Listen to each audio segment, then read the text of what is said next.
I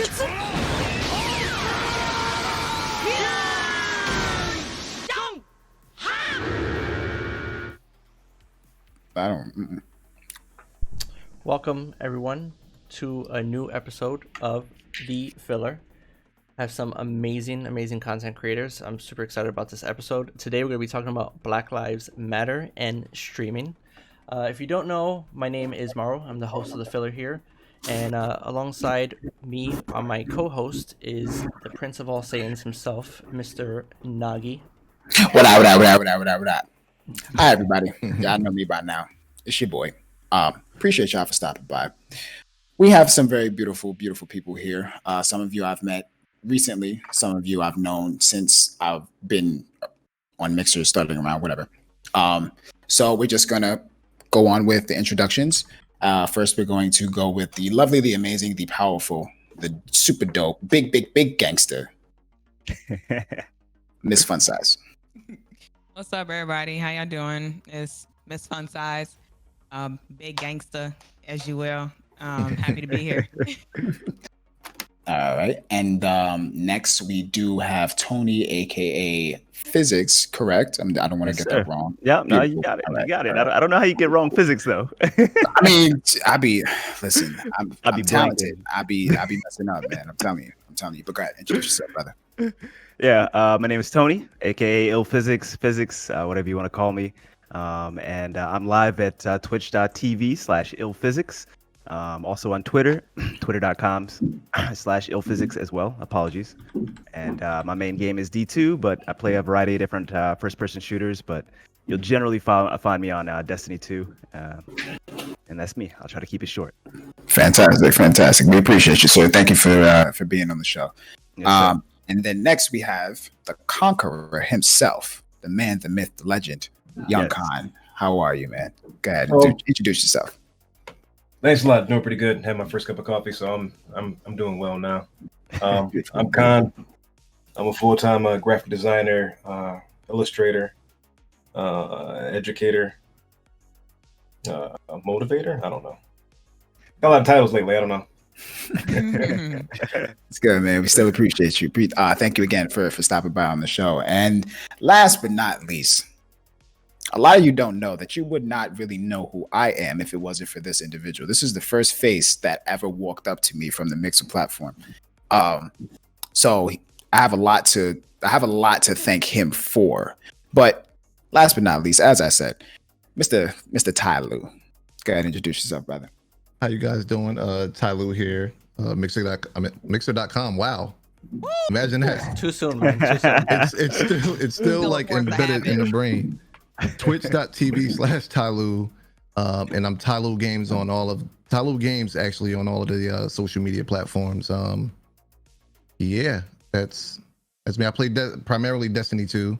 I rarely ever play anything else, even though I want to, but Destiny 2 has me trapped and engulfed.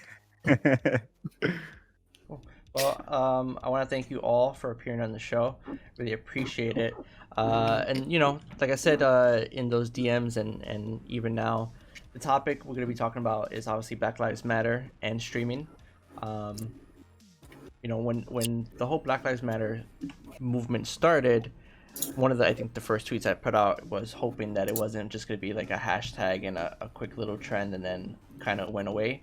And I have felt like it's going that route. So that's why I just wanted to bring you guys on and just bring awareness back on, talk about your struggles as Black content creators, and also the things that you're able to persevere through and be the amazing creators that I know you guys are to be. So the first question I have for you guys is, what kind of adversities do you guys kind of go through as Black content creators, whether that is on social media or on streaming on Twitch, formerly on Mixer?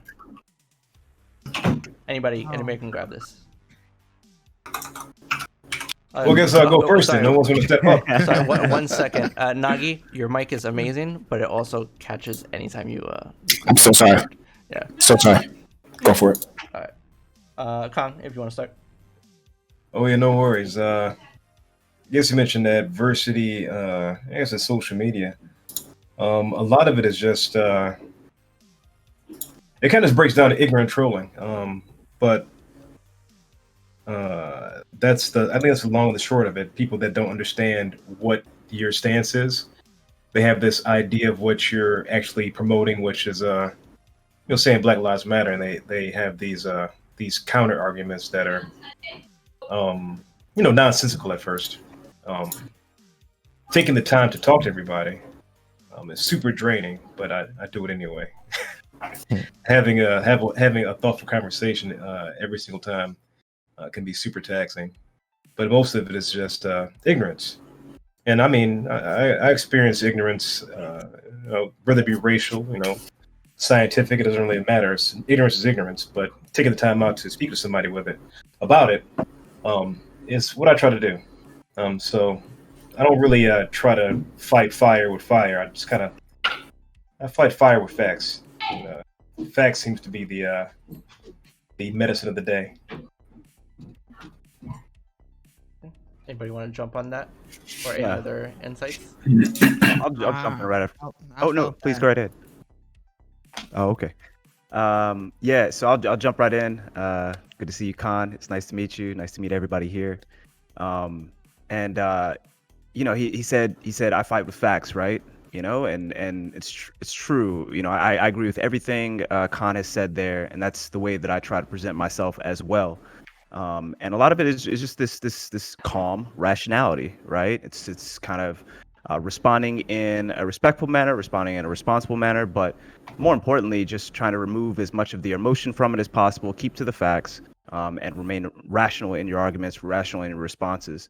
But also a lot of it as well is just dismissing, completely just hiding, if we're on Twitter, for example, hiding those replies that are just completely irrelevant, hiding those replies that, they're not interested in the truth. They're only interested in trolling. They're only interested in muddying the waters. And so, a lot of it, for me personally, I'm sure for folks here as well, is kind of only, giving our attention to folks who are truly interested in being open-minded and learning more about the cause, right? Another thing is, Khan spoke about was just this, is ignorance. People come in with their own preconceived notions about what the Black Lives Matter movement is, about, the different areas of the movement, and say, for example, defund the police.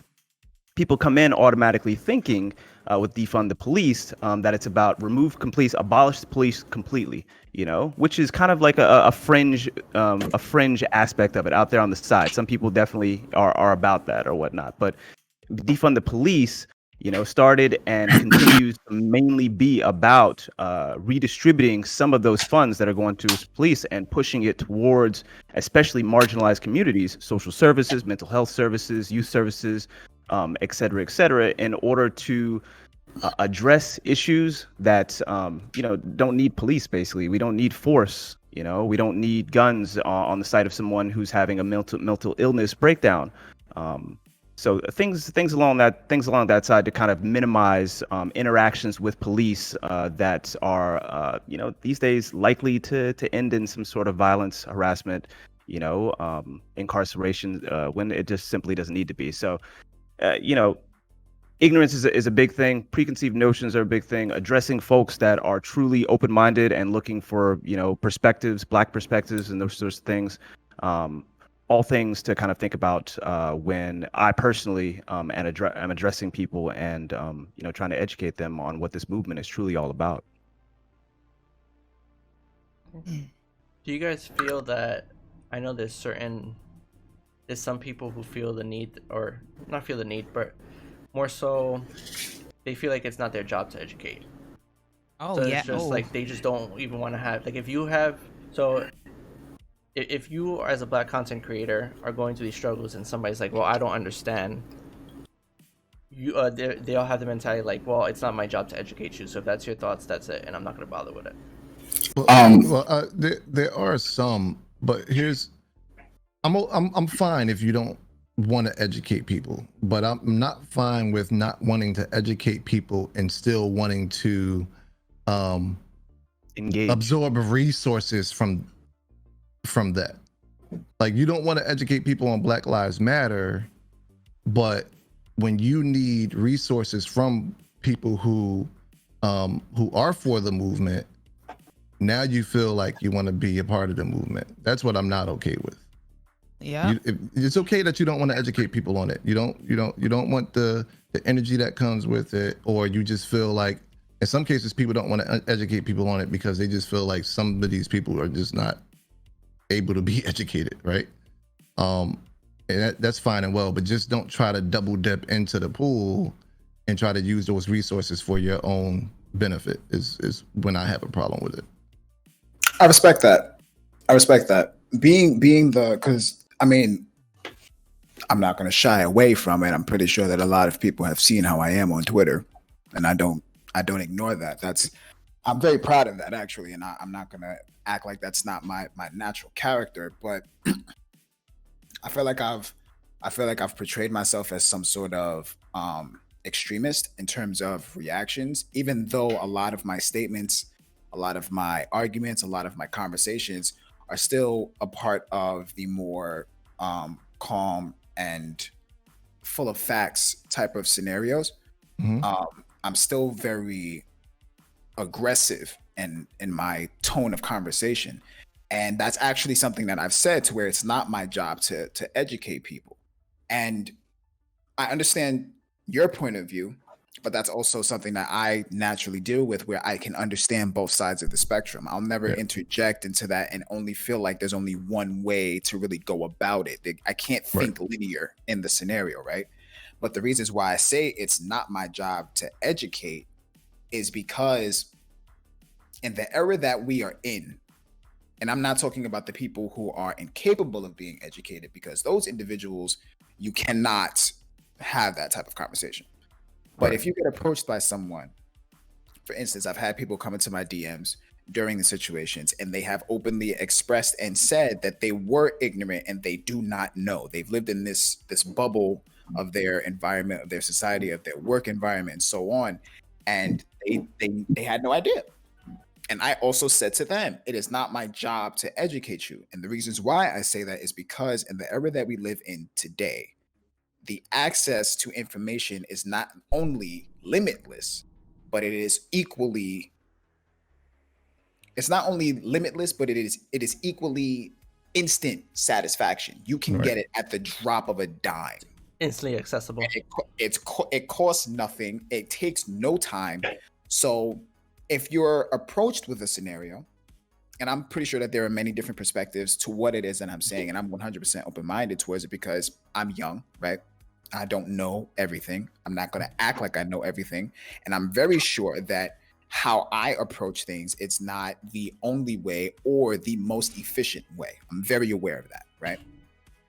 But again, because of the time that we're in, to say I don't know and then continue to not know, or continue to behave in the manner to where you will not learn anything on your own accord, that at that point, why is it my job to educate you? Right. So you're saying that person's intentions may be to purposely not know, right? Because they can just hide behind the fact that they don't know. Right. There are a lot of people that just be like, "Oh, that's not my problem." But that's the attitude. That's that mindset. It's not my problem. To say that, for me, that's like the biggest like form of disrespect or a slap in the face. Because just because, well, you're I'm not a man, but I'm not gonna sit up here and be like, "Oh, that's not my problem. I'm not a man." But it still doesn't take away the fact that Black men are being killed every day by police officers. So you just can't. People just lack empathy. I'm gonna push that. Something's not your problem until it becomes your problem. Then exactly now it's your problem. When it happens to you, now it's your problem. Now you want to jump on the bandwagon. That's not how this works at all. Human beings. It doesn't matter what if you're a man or a woman or what your ethnic background is. We're all human. So, but it's just people lack empathy. I'm gonna push back a little bit about educating people, because you say that information is instantly accessible, and that's true. But misinformation is also instantly accessible at all times. 100%. Agreed. And just like anything else, which is something why I don't use Facebook anymore. We have this something on both sides of the spectrum. on the far left and far right of this discussion is confirmation bias. We'll find this anecdotal evidence that'll confirm our preconceived notions of what is and what is not. And that goes for, for people that are for Black Lives Matter, and it goes for people that are against it. It doesn't really matter. Informing people to the actual underlying fact of our situation here in society and history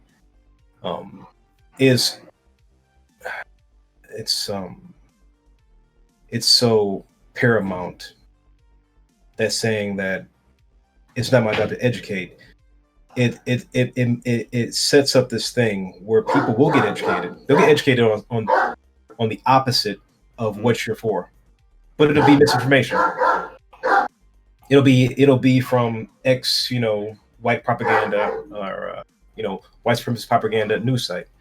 Fill in the blank. Well, I talked to my buddy. He showed me a news article. Was it a news article from a reputable source? It was from the Daily Stormer. You mean the white supremacist newspaper? That's white supremacist newspaper? Oh, I had no idea. Well, now we're having a conversation about this. Well, they said they know this is all blown up. Then this is just a pushback of society, and you guys are trying to take over. I'm like, what makes you think that 30% of the United States population is going to take over America? We're a minority. Right. You only 13%? I thought we got like 50-50. Oh my God. That's what I mean. People think this is what happens. Nogi, how old are you right now? I'm 27. 27, man. So I'm 10 years older than you are. Oh, snap. We're the same age, Con. Okay. I'll be 38 this year. Man, y'all old. Hey, come on, bro. Feels good. And I taught in high school. Actually, I might have taught your graduating class, actually, Nogi. Oh, wow. Okay. Okay. I might have taught your graduating class. So to inform people about what is and what is not, and actually giving them like hard data from both left-leaning sources and right-leaning sources is super, super taxing. I don't recommend you do it if you don't have the time.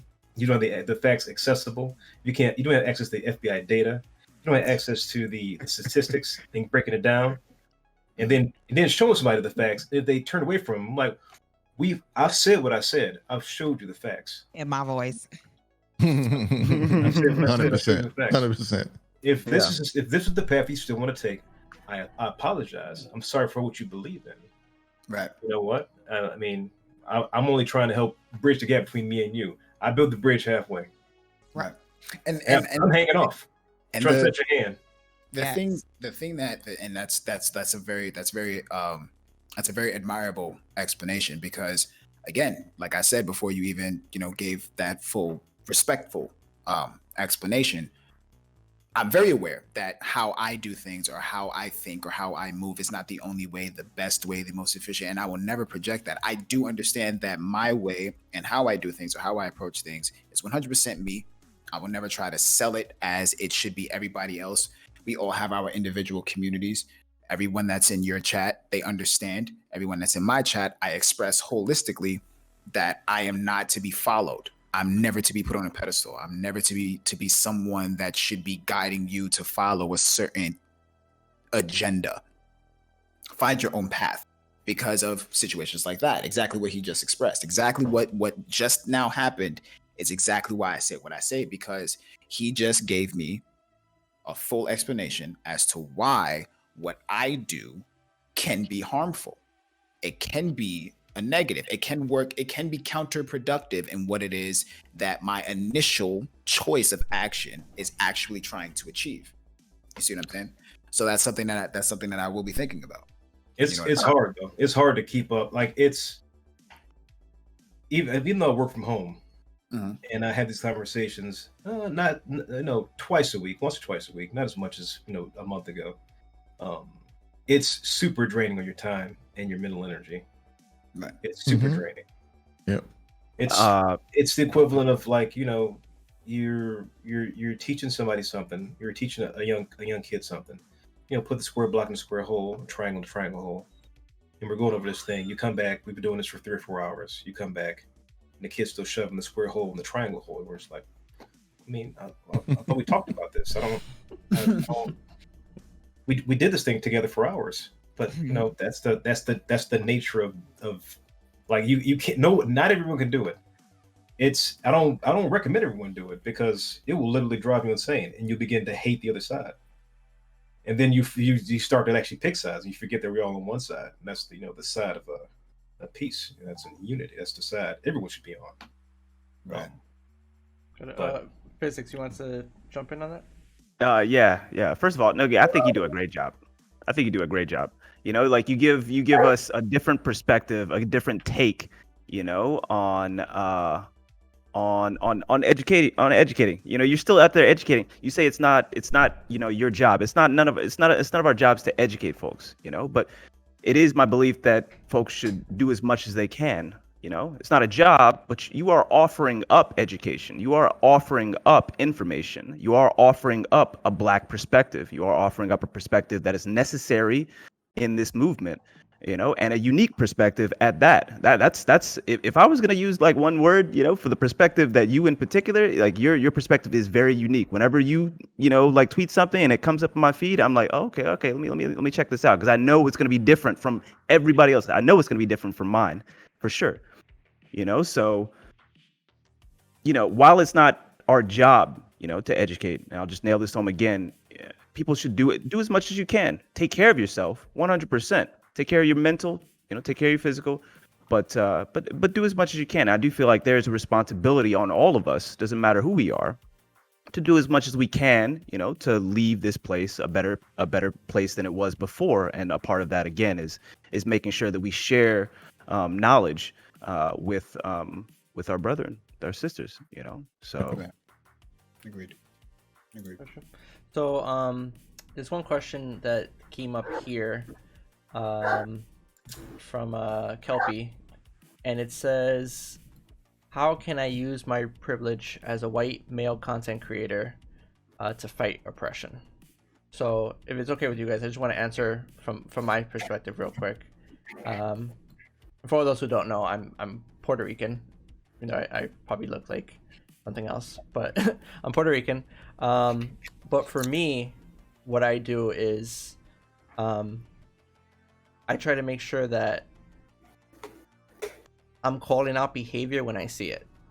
Ooh. That's the best thing you can do as somebody from and I don't want to say from the other side, but somebody who's not a Black content creator. When you see your friends doing something, and this goes for anything, this goes for racism, this goes for sexism, sexual harassment, anything it is, when you see something like that, you need to call out your friends on it.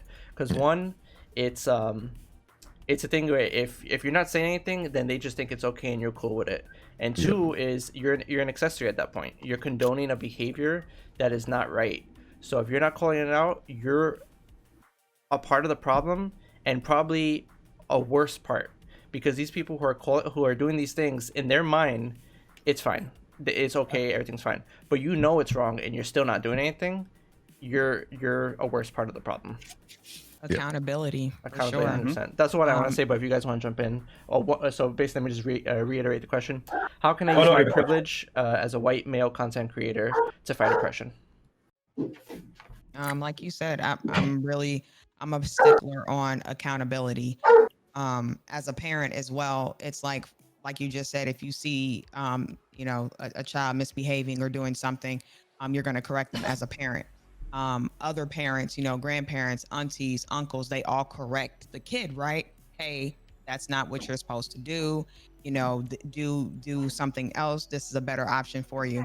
And I feel like, especially as content creators, people are afraid to call out each other when they're in the wrong, when they're doing things that they're not supposed to be doing.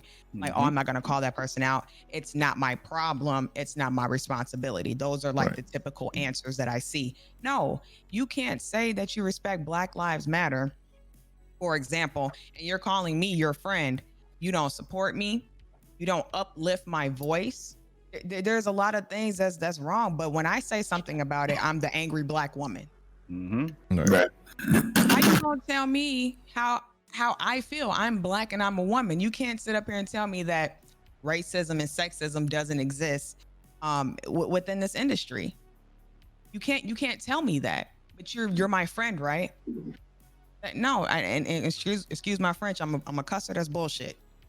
It is what it is. I have a real bad problem with people not being held accountable for their actions. So Right. I'm also with Nogi. I'm a very aggressive. I get my points across very aggressively. I don't take no shit from nobody. Right. I got balls at this point. It is what it is. People really do, like, they see that in me. They be like, yeah, fun stuff don't go on her shit. She gonna ban the shit out of your ass. Yep. Cause I don't take, you're not gonna come up in here with that. I don't stream for sexism, and we're not gonna throw no racist anything in my chat. So I hold everybody accountable. Oh, it was a joke. Ain't a joke over here. So it's just respect and accountability. And this industry lacks it. I'm not gonna speak up because I don't want to lose my partnership. I'm not gonna speak up because I got DDoS when I started talking about Black Lives Matter. Let's talk about that. I don't give a fuck. My message still got across. So for those who really sit up there and try to attack and silence my voice, you're gonna have a real tough time, because all you're gonna do is piss me off. I'm gonna keep moving forward amicably, because that's what my people do. Period. Point blank. So accountability and respect. If you ain't got it, I'm banning and blocking your ass. Period. Hell yeah. Anybody else got anything to say about that? That was I think that put an I think everything that everyone else said, everything that everyone said, but also as a person who may have white privilege, you know, don't be silent about it. A lot of people, it's an uncomfortable topic. Don't create an environment where it's uncomfortable to have these discussions, because that's where a lot of, you know, what's being said right now by you guys, that's where a lot of it gets, you know, swept under the rug or just chuckled off because you're too uncomfortable to even discuss it, right? You're too uncomfortable to discuss racism, or if one of your a person that you know, even a family member that you know, is being racist.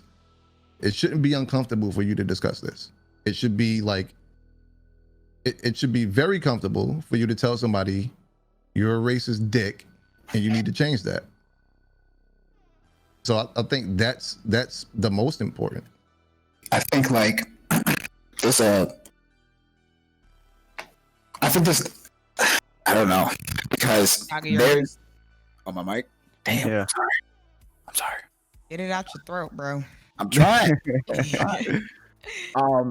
No, I honestly agree with what everybody else is saying, and it sucks because in reference to particularly this career path, this industry, the pitchforks, the witch hunts, this person says this, but this person doesn't do this, and so on and so forth. It's such a slippery slope to walk. And that's why the conversation of holding everyone accountable needs to be a consistent conversation. That's why the conversation of making the conversation a comfortable conversation needs to be a consistent conversation, because not discussing it, ignoring it, is the reason why nobody really wants to talk about it. And some people don't want to talk about it because their beliefs are in line with the things that people are going up against. And then some people don't want to talk about it because they're scared that saying something about what they believe in is going to result in them taking a hit towards their livelihood, which is an understandable fear. That's a very understandable fear, especially in terms of content creation or streaming or anything in the gaming industry, to where the majority of income for most of us is inconsistent. We had this discussion on Twitter last year, Nogi, remember? Yes. What was my rebuttal to that? I don't remember. My rebuttal to that was, if me personally, if the result of me speaking out against this shit is other companies that I work with not wanting to work with me, then fuck those companies. Right, I remember. Point blank. I remember that. Point blank. last year, I very publicly, and took a hit for it, and I don't care that I did, very publicly went on Twitter, and the last time this happened, George Floyd is fresh on the brain, but this happened last year as well, right? Yeah, very publicly went on Twitter and called all black content creators that's not speaking out about this, you're a pussy. Yeah, I remember that. I remember that. Now I remember the conversation. Well, I remember that. Did I tweet? Did I say something with that? I don't know. But I remember that, and I remember disagreeing with you. And I remember disagreeing with you for the exact reason that I just said. Because I can understand both sides. But my conversation back then was more focused on understanding why people are choosing to be silent versus my conversation now, because obviously my conversation is completely different, right? It's very different from what it was that time that me and you had that discussion. Not very different. You were just explaining why you could see their perspective, and that's fair. And now it wasn't saying that you also shared that perspective. It was just saying why you could see their perspective. Right. I honestly don't see it. Well, that was gonna be one of my questions: is how do you guys feel about creators, either black content creators or even just any content creator in general, when these things are occurring, George Floyd and the protests, and they stay completely silent, and they act like business is normal.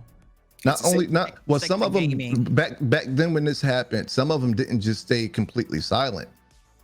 Some of them, I promise you, when it was brought up in their chat, oh, we don't see color here. Mm-hmm. What? Mm-hmm. Mm-hmm. What? Mm-hmm. You don't see what? That's what I was speaking up about. Right. How the fuck you can't see color? You came from the hood. You've been harassed by the police for the simple fact that you was just black. How you not see color? So that's what I'm speaking of about. You can't be in that position where you don't see color. I'm sorry. Not around me. You just can't. Stick to gaming. I'm gonna stick to streaming. Yeah, because all you're doing it for right now is the money. That has no place here. But you will never understand. I'm not a black man. Obviously, I'm a woman. So as a black woman, how do you think I feel when Tiana Taylor got killed? Breonna Taylor. Yeah. Breonna Taylor was killed in her home and she was asleep. Right. Asleep. When that whole incident happened, it was a travesty, first of all. And I just was thinking legit every day for like 2 whole weeks. So you telling me that somebody could just kick down my door right now, me and my daughter is asleep, and we both die? But nothing. Can't even sleep. You can't even sleep in your own house. I can't sleep. I don't even want to go to the grocery store no more. I as a black woman don't even want to go outside with my kids because of the fear of we could be walking to the park. Just like Trayvon Martin was walking home. Mm-hmm. It was killed. If you are white, you are not met with that same aggression. Right. Mm-hmm. It's just not. And it's crazy because I just feel like as a white content creator, you would never understand how I feel when I turn my camera off. I'm not Miss Fun Size. I am Ikea Turner, a black woman. I walk out on the street. I am a black woman. The fear of just I could be killed at any fucking time. Right. You can't walk. You don't have to live like that. Mm-hmm. I can't even say I feel safer in my home. I got threatened with a fucking SWAT call. Shit like that. Right. At any moment I could die. Don't nobody want to live their life walking like that. I'm dying because of the color of my skin. Yeah. I've seen tweets before. People like, yeah, I got someone tried to swat me. My local police department called my house, and then we got it all squared away. Everything's figured out. And I'm like, damn. I hope my local police department treat me the same way. That was like the most terrifying moment of my life. I hope they call my house first and find out is everything okay. Right. I hope I get that same luxury I called them. I was like, yo, you know, I'm a live content creator. I told them everything that I do, and I was like, you know, I'm a single mother, and you know, my daughter and my nephew's here every day, you know, and I ain't got time for no SWAT kicking down my door, you know, spraying coming in with AKs. Like what, you know what I'm saying? I'm just here playing the game. I'm just trying to entertain. But the fact that I'm black and I'm a woman, it's always some shit. I can never have a stream without something sexual being said to me or something racist being said to me. And people don't understand that. Well, I don't see color. We gonna stick to just streaming. You know what I'm saying? That ain't got no. Shut the fuck up. How do you guys deal with trolls in your chat? So sometimes I know you just said you should have banned. No second chance up in this motherfucker. You say one thing, you finna get the boot. Actually, my mom's gonna jump you. I'm gonna jump you. Jules is gonna jump you. Nogi gonna jump you too. Everybody in the chat, you're getting jumped. Go. Like, I'll be ready. Yeah, let's go. Like, my bot has over 400 words in it. Variations of racist words. Obviously, nigger being the word, and all types of variations, and anything sexual. Why is it that I have to have that many words? Because people aren't fucking right. Viewers and followers in my chat are on a very short leash. If you do not have a sub badge, your ass is on the tightest fucking rope possible. You are living on a prayer. Anything you could say, you could get banned in here. Why? Because I have to protect myself. I have to protect my energy. I don't get on stream at fucking 8 a.m. after making my kids breakfast to be sit up here and sexualized and harassed and had racist shit said to me all day. No, it's insane. It's insane. So I have to protect myself. I shouldn't have to do it, but people ain't right. Yeah, in my chat, like you in my stream, you wouldn't even know that a troll even existed because it gets deleted so fast, and I pretend that it didn't even happen because I don't want you to get any of my energy and feel some type of satisfaction about my reaction to what you just did. Oh, I wish I had that mindset. So one of my mods would even say something, and then somebody in chat would be like, wait, what happened? That's how fast it goes. It's gone, and then I just pretend that it didn't even exist because you're not getting any of this energy. This right here, I started doing this, and I continue to do this as a form of stress relief for myself, and that's the way I keep it. And it's going to be stress free. You're not going to get any of that because if I give you that, you're going to feel like you won, and you didn't. Yeah, I don't ban anybody. There are no words. Do you take that time to? You take that time to educate? Educate? No, only educate. Unfortunately, I got a lot of compassion in my heart. Unfortunately, not me. You can. Oh no, I'm just saying. So you could have that. You may not. For words to affect me, I'd have to care about you first. That's a good way to put it. Damn. That's a very good way to put it. Oh, it's heavy. I felt that one. I felt that. That's a very good way to put it. Yeah, you can't come to my face and call me what X, Y, and Z. Like, oh, that's nice. I'll be going this way now. You can't have my energy if I never give it to you. I don't understand. Right. If you come in my chat, blah blah blah blah blah blah, I'm like, is there a question in there, or you having a rough day? You want to talk about it? I feel bad for the people that come to my chat to do that because that's how they chose to spend their day. Right. And that tells me one or two things. They are reaching out and lashing out in every direction for attention in the best way they can to get a reaction because they feel like they don't exist. And that breaks my heart. Can I just say to anybody watching right now, Khan terrifies me. I just want y'all to know that, like, not like on a spiritual level, like he scares the fire out of me. It's like I feel like he could cut me down in the smoothest way, like velvet. Words. Khan reminds me of like a very calm Kratos. I don't like that. Someone in chat said IRL Luke Cage. Fun fact: I have been shot, and I was a bartender. Oh, You look like you was the bouncer. You sure? I bounce part time on the weekends and a little time I knew outside it. here. I knew it. You got that top, like, fuck with me, do it. And I want Right, you to right, do it. right. You go You get know what out of about? here. I never had to I manhandle do want to anybody. say, I never had to manhandle anybody. That's very fortunate.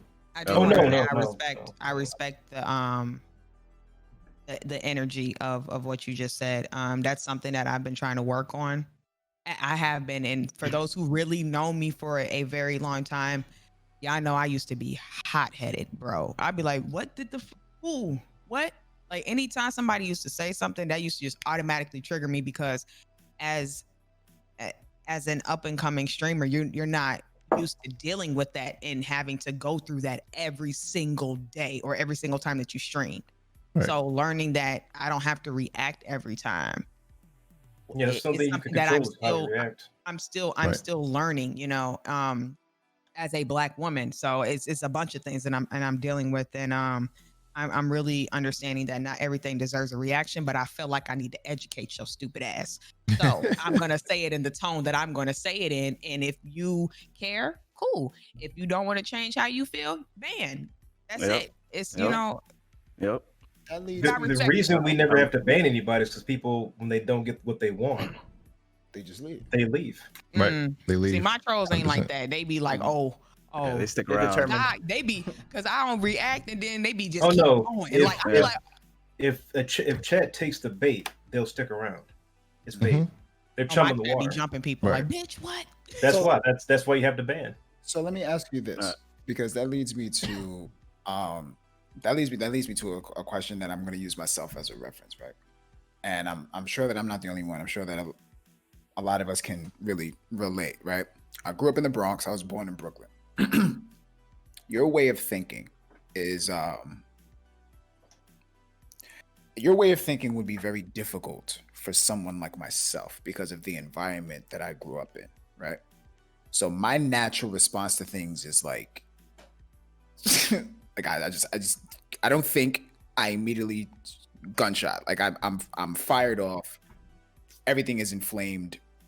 There's no word, right? I'm just 0 to 100. It's the best way I can describe it.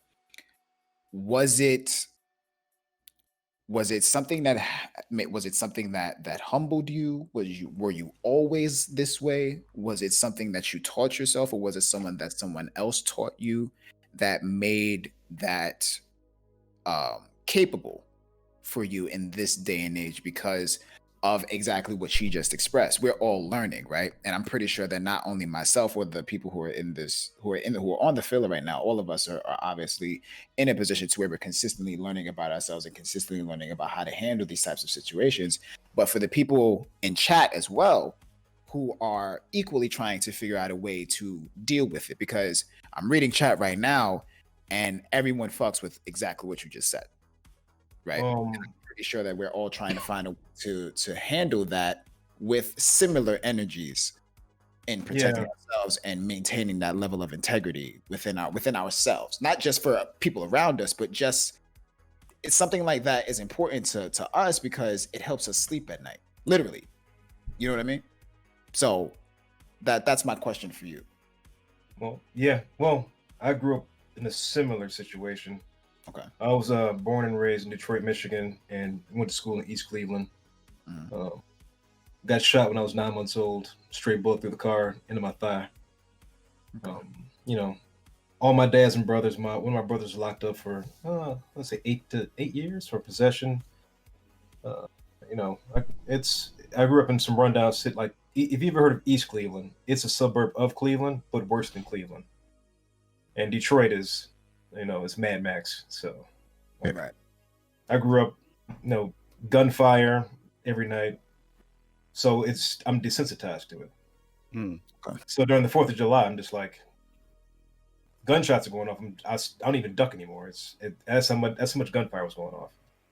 Right. You know, growing up, I learned a lot of this.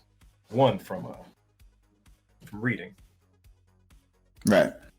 All that's philosophy and martial arts. So I've been doing martial arts for over 25 years. I'm retired about 8 years ago from competing and fighting. A lot of this is just once you realize, once you put yourself in the position that I am not looking at something that is an enemy or this person is an opposing force to me. This person, this situation is me. You are me. This hate is me. It's an uncomfortable thought. It's very uncomfortable. It takes you out of your shoes. It changes your perspective. Yeah. Like once you look at it, like getting out of your own head and your own shoes, and then looking at it through the perspective as this person is me, things change dramatically. Right. Even to the most obscene and disgusting thing we can think of. This is a reflection of humanity. This humanity is I. I am this humanity. How do I deal with this humanity as if it were me? Damn. Yeah. For me, it was just therapy. I've never went to therapy. No, seriously. Like I grew up in Newark, New Jersey. Right. And I used to be the same way, Nogi. Defense, everything was defense. Yeah. Everything was met with aggression. And until I started going to therapy. And I've been a huge proponent of it. Like therapy shouldn't be shunned. Like people shouldn't be shunned because they go to therapy. Like that shit is. I'm getting therapy for sure. That shit is like.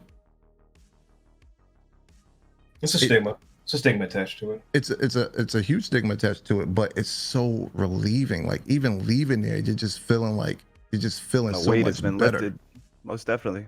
Yeah, and I think more people than they know could use it. I wouldn't say need it, but could use it. Right. Is it? Can I ask a quick question for the therapy? Is it because you are getting feedback and knowledge from an outside source that doesn't know you, or is it because you get to say everything that's on your mind to a person that doesn't know you? Both. Would you say both? Both. You can, everything that you say is left there and cannot leave there, and you don't have to worry about being judged there or when you leave there, right? You say something to a bunch of you and your homies kicking it in the Discord. Now, you know, they're leaving the Discord and they're saying the shit to somebody else. Now you have trust issues, and then now you're adding to the stuff that you need therapy for in the first place, right? Yeah. Right. But there, everything's all out on the table, and you just know when you leave there that it stays there, and then you're getting feedback from all of that stuff that you put out there from a person that's not judging you and it's not trying to sway your mentality one way or the other. They're just talking from a perspective of a person who doesn't know you, and those issues that you have with this person, do you think they're actually because of this or because of what you just told me? And then you think about it like, oh shit, I never thought of it that way. So one more question, then I'll give it over to Physics. I know you want to say something, but a lot of things with therapy, obviously I know it's very shunned in my Spanish community. It's very like, if you need to go to therapy, it's very like, oh, there's issues and just drink some water and you'll be okay. But that's obviously not how it is. Put But some tussin on it. Yeah, throw some Windex on it. Yeah, Vicks. Yeah, put some Vicks on it. Sprinkle a little adobo. You know how it is. But do you guys see that also in like the Black community? From what I know, and educate me if I'm wrong, but there's probably almost the highest stigma there in therapy and going for that. And if you need to see a therapist, there's definitely something wrong with you, and it's definitely shunned. Yeah. Do you guys feel that you go through that in your lives with family members or friends? For men, you're taught to just suck it up. Yep. As a Black man, that's the first thing. Like you're taught that from like being a child. Like if you fall and scrape your knee, the first thing your parent tells you is be a man. Right. As you get older, you know what I'm saying? Especially if you're a brother, if you're a whatever, like you are put into a ringer where you have to just be this hardcore type of individual. Yep. And that's what I've started to realize was, was a notion about who I am, because I don't know. I don't think no Ty. I think I think he was in the Discord when I was sharing it. But some of the people in my chat know, and I'm very expressive and very transparent about my past and who I am as an individual and what I've experienced in my younger years. Before I was 23, 24 years old, I was homeless 3 times. I was molested by my sister. Both my parents are drug addicts. Well, ex-drug addicts. They're recovering. They're healthy now. They're better. I have 6 to 7 siblings, and none of us know each other. We all kind of connect via Facebook or phone calls once a month. I'm not in contact with my mother's side of the family, and I'm not in contact with my father's side of the family. Out of all of the relatives that I have, I think I'm only connected to maybe 2 that are actually blood related to me, and all of the other people that I'm connected to are of no connection, bloodline whatsoever. And I recall vividly living my life in a manner to where I connected everything to being a man or to not being like my dad, because that was the person that I had the most anger towards, because I felt like he was the cause of everything in my life at that time. Obviously now me and him are better. I love my dad. He's a great guy. But before that understanding, before that healing, that's how I connected it. So everything that I did, some of the even things that people compliment me today for, like my work ethic, for instance, I worked so hard, so much for so long, and I'm so sorry because I know that Tony was about to talk. I'm sorry. No, it's I'm listening. You're good. I You're worked good. so hard for so long because I refused to live the life that I watched my father live. And in an ironic way, right? It was crushing. It literally floored me to my core when I woke up one day and I realized that I had all of these. You're literally seeing it now, right? When I was on Mixer, Fun Size, with the first time you hosted me, right? I had little brothers around me. I had a mother-in-law around me. I had Boma around me. I live by myself. Me and Boma are not together. My little brothers are not here. I'm by myself. I'm literally living exactly what I was trying to avoid. And when I woke up one day and I realized that I became exactly like my father. Because I was pushing so hard to not be like him. I was trying to push a lifestyle to where I wasn't on camera. Look what I'm doing. Because my father was in music, he was in acting, he was in singing. He was trying to I remember a time when my father woke me up. I was in a 7th grade. I was wearing tighty whities, no shirt, literally.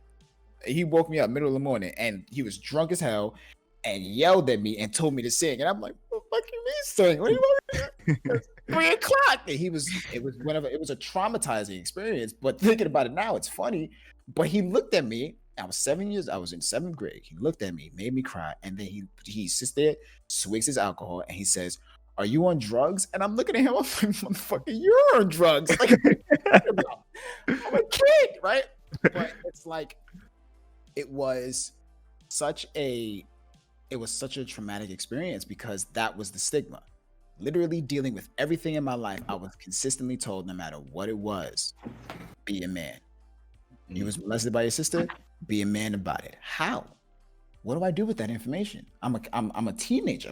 How do I correlate abuse of every single scenario, whether it be physical, mental, emotional, whether it be literal physical abuse to getting stomped in the face on a regular basis, to being sexual abuse, all of these things. How do I internalize that and be a man about it? You suck it away, you hide it, and then anything that indicates anything remotely close to what you felt or is a replica of what you felt, you attack it and you try to beat it dead before it becomes anything. So that was the stick. Be a man. That's what it always was. So therapy in that type of household was non-existent. If you were a man, and I'm saying this from a man perspective, I can't even fathom the ideals of the female perspective, because for them, they couldn't even say anything. At least we could say something and we got the response of, you got to be a man about it. For them, they couldn't even speak about it. My sister she dealt with her own level of molestation and unfortunately she was raped by our family members and so on and so forth. And she couldn't even talk about it. One of the most traumatizing things in my life was when I was a child getting ready for school, and I'll never forget this. I was a child, I was getting ready for school. I was living at my aunt's house in Brooklyn on Nostrand Street Avenue. I was going to school. I believe it was not elementary school because I remember having like a Barney book bag. Don't judge me, but like I was a child, right? And I'm thinking about it now, and I'll never forget this because I remember it so vividly. I'm 27 years old, and I was a child. It was getting ready for school, and we were running late because my sister was in the bathroom for so long. She was in the bathroom for about 30 minutes, 45 minutes. It went from 30 minutes to 45 minutes to an hour to silence. And we were banging on the door because we heard no response. And we find my aunt, the strong-ass woman that she was, she backed up and shoulder charged the door, cracked it open, and I saw my sister hanging there from the shower rod. I sat there. Now my sister's alive. Don't get me wrong. She has 5 beautiful babies, right? But when you have to internalize that because you can't communicate, you can't discuss, and you can't express because it's always you have to ignore because you just gotta make it. You gotta do this. You gotta do that. You gotta do this all the time. It's always you have to persevere. You have to just move forward. My sister wasn't even 18 years old yet. And here I am watching her hang from a shower rod, blue in the face. This girl had, she was a singer. She was a star. She was brilliant. She got straight A's in school. Almost threw it, and it wasn't even her fault. And I was a child. That was my first interaction with actual death. My sister hanging from a shower rod. I didn't even have a chance to express that. My father took me to therapy once. And he stopped taking me to therapy. Why? Because I misbehaved in school. What type of fucking counterproductive? That's no reason to go to therapy. What the hell? That's the exact opposite. Like that is so fucked. Like, you misbehaved in school? All right, we're not going to therapy now. All right, cool. Took me out of sports because I misbehaved in school. Like, the priorities just weren't. Yep. That's why, and I can't blame him. You know what I'm saying? Because he didn't know. My father was on the brink of his career taking off, right? And then he had kids. And he chose to be a father instead of a superstar. You see what I'm saying? Mentally, he was in his 20s when he had us. Well, when my mother had us. Mentally, I'm thinking about that. And that could be traumatizing for some people. So he is also a result of his environment. He couldn't express how he felt. You know what I'm saying? Like, he couldn't talk about his feelings because of that. Who was he going to talk to? The only person he could talk to was me. And I didn't know shit. I was a kid. So he took a lot of his anger out on me. And I understood that as I got older. But that's 100% why. It is absolutely a fact in Black houses that expressing that you need therapy is it's shooting yourself in the foot because you're either not going to be believed. You either have to man up. You can't talk about it. You can't even express that you're not okay. The idea of not being okay is seen as soft or complaining or whining or bitching or moaning. You're a pussy. You're a pussy because you're a guy. You're a pussy because you have a penis and you cry. So you a bitch. Right. You a bitch. You're a whole bitch. No, I'm expressing myself. That's what you should be able to do. Express yourself. The reason why I moved to Atlanta is because I was suicidal for a year. I was working 3 jobs, going to night school and streaming. I was killing myself to try to succeed at something, anything. I didn't even give a shit what it was. It was that bad. I did not give a fuck at what I could succeed at as long as I was something more than what I felt. And literally, I had nothing. I really felt like I had nothing. And of course, I found out later that my perception was different. My perception was wrong. I had a family. I had the love of my life. I had little brothers who were amazing. They're still amazing. I didn't know what I had in front of me, but how could I know what I had in front of me? How could I acknowledge that? I had no idea what real love is. Now I know, and so unfortunately, I'm a little too late, but I'm learning. You know what I'm saying? I'm sorry, I took up a lot of time. My fault. But No, it's all good. We're listening. That's holistically what I feel is the reason why. It's not just in Black households. Maru, you said the exact same thing. It's in your household as well. You know what I mean? And I'm pretty sure that it's in many households. I don't even think that it's to the point where I don't even think that stigma is race specific. It's just unfortunate because when race is brought into the topic, when Black people talk about their mental health and they react in the manners of them not getting actual mental health and not getting the therapy or the help that they need, they're seen as animals, or they're seen as criminals, or they're seen as this or crazy or this or that. You see another race act the similar way, do the exact same thing. They get fucking peanut butter jelly sandwiches in the back of cop cars, and I don't get it. Burger King. Well, Yep. if you look at a lot of this stuff can be reflected in popular culture, movies, comedy, TV, et cetera, et cetera, et cetera. Like you said, even in real life, even with the way we reacted to our drug epidemic. Mhm. If you're Black and you're on crack cocaine, you go to jail. Mhm. If you're white on opiates, you get therapy. You get Here we go. Yeah, rehab. you get rehab. Mm-hmm. So it may not seem like it's a Black thing or a minority thing. It's a cultural perception that, not reality, but what we show ourselves every day on TV. That's just a fact. If you go to any comedy, if you've been to any comedy show and seen a Black comedian talk about why you acting so soft, that is one of the longest running tropes in the Black community. Stop acting so soft. What are you crying for? I mean, that may happen in Caucasian or a Latin household, but the most prevalent thing you might see in popular culture, and that'll spill over in everything else, because the way we all get our information, the way we get all of our impressions is through popular culture and TV. Right. Same with police. And police are just people. Like, we are just people. We're all being impressed every day by what we see on TV. So when you see, Law and Order, guy roughs a guy up and get the information out of him, I can rough a guy up. I'm the police officer. I can do that. It may sound like no one thinks that way, but unfortunately, people think that way all the time. You look big and strong. You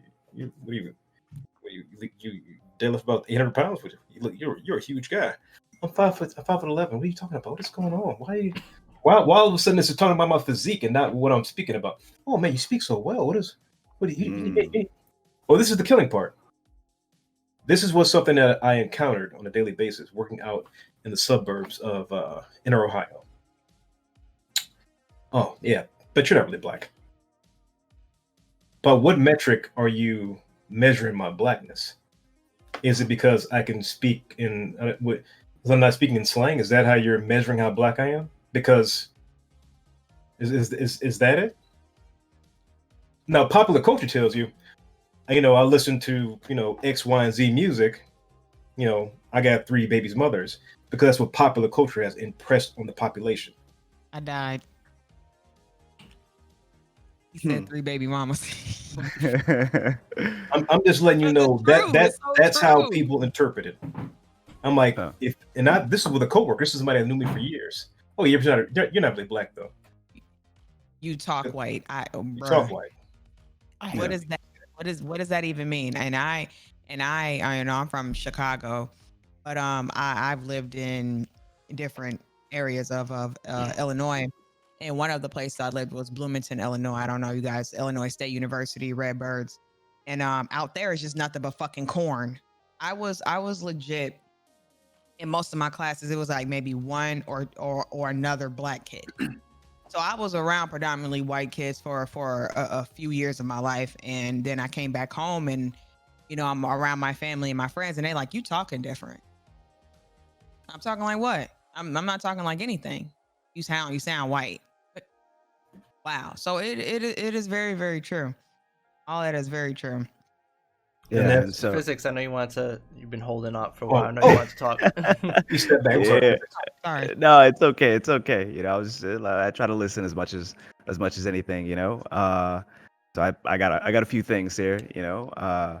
Like I do think, to speak to that last question, I do think and do feel that, that type of mentality with regards to the perception of therapy it does disproportionately affect, the Black community, in my opinion. It's certainly the way it is in my family, and in majority of the, my Black peers that I speak to about it as well.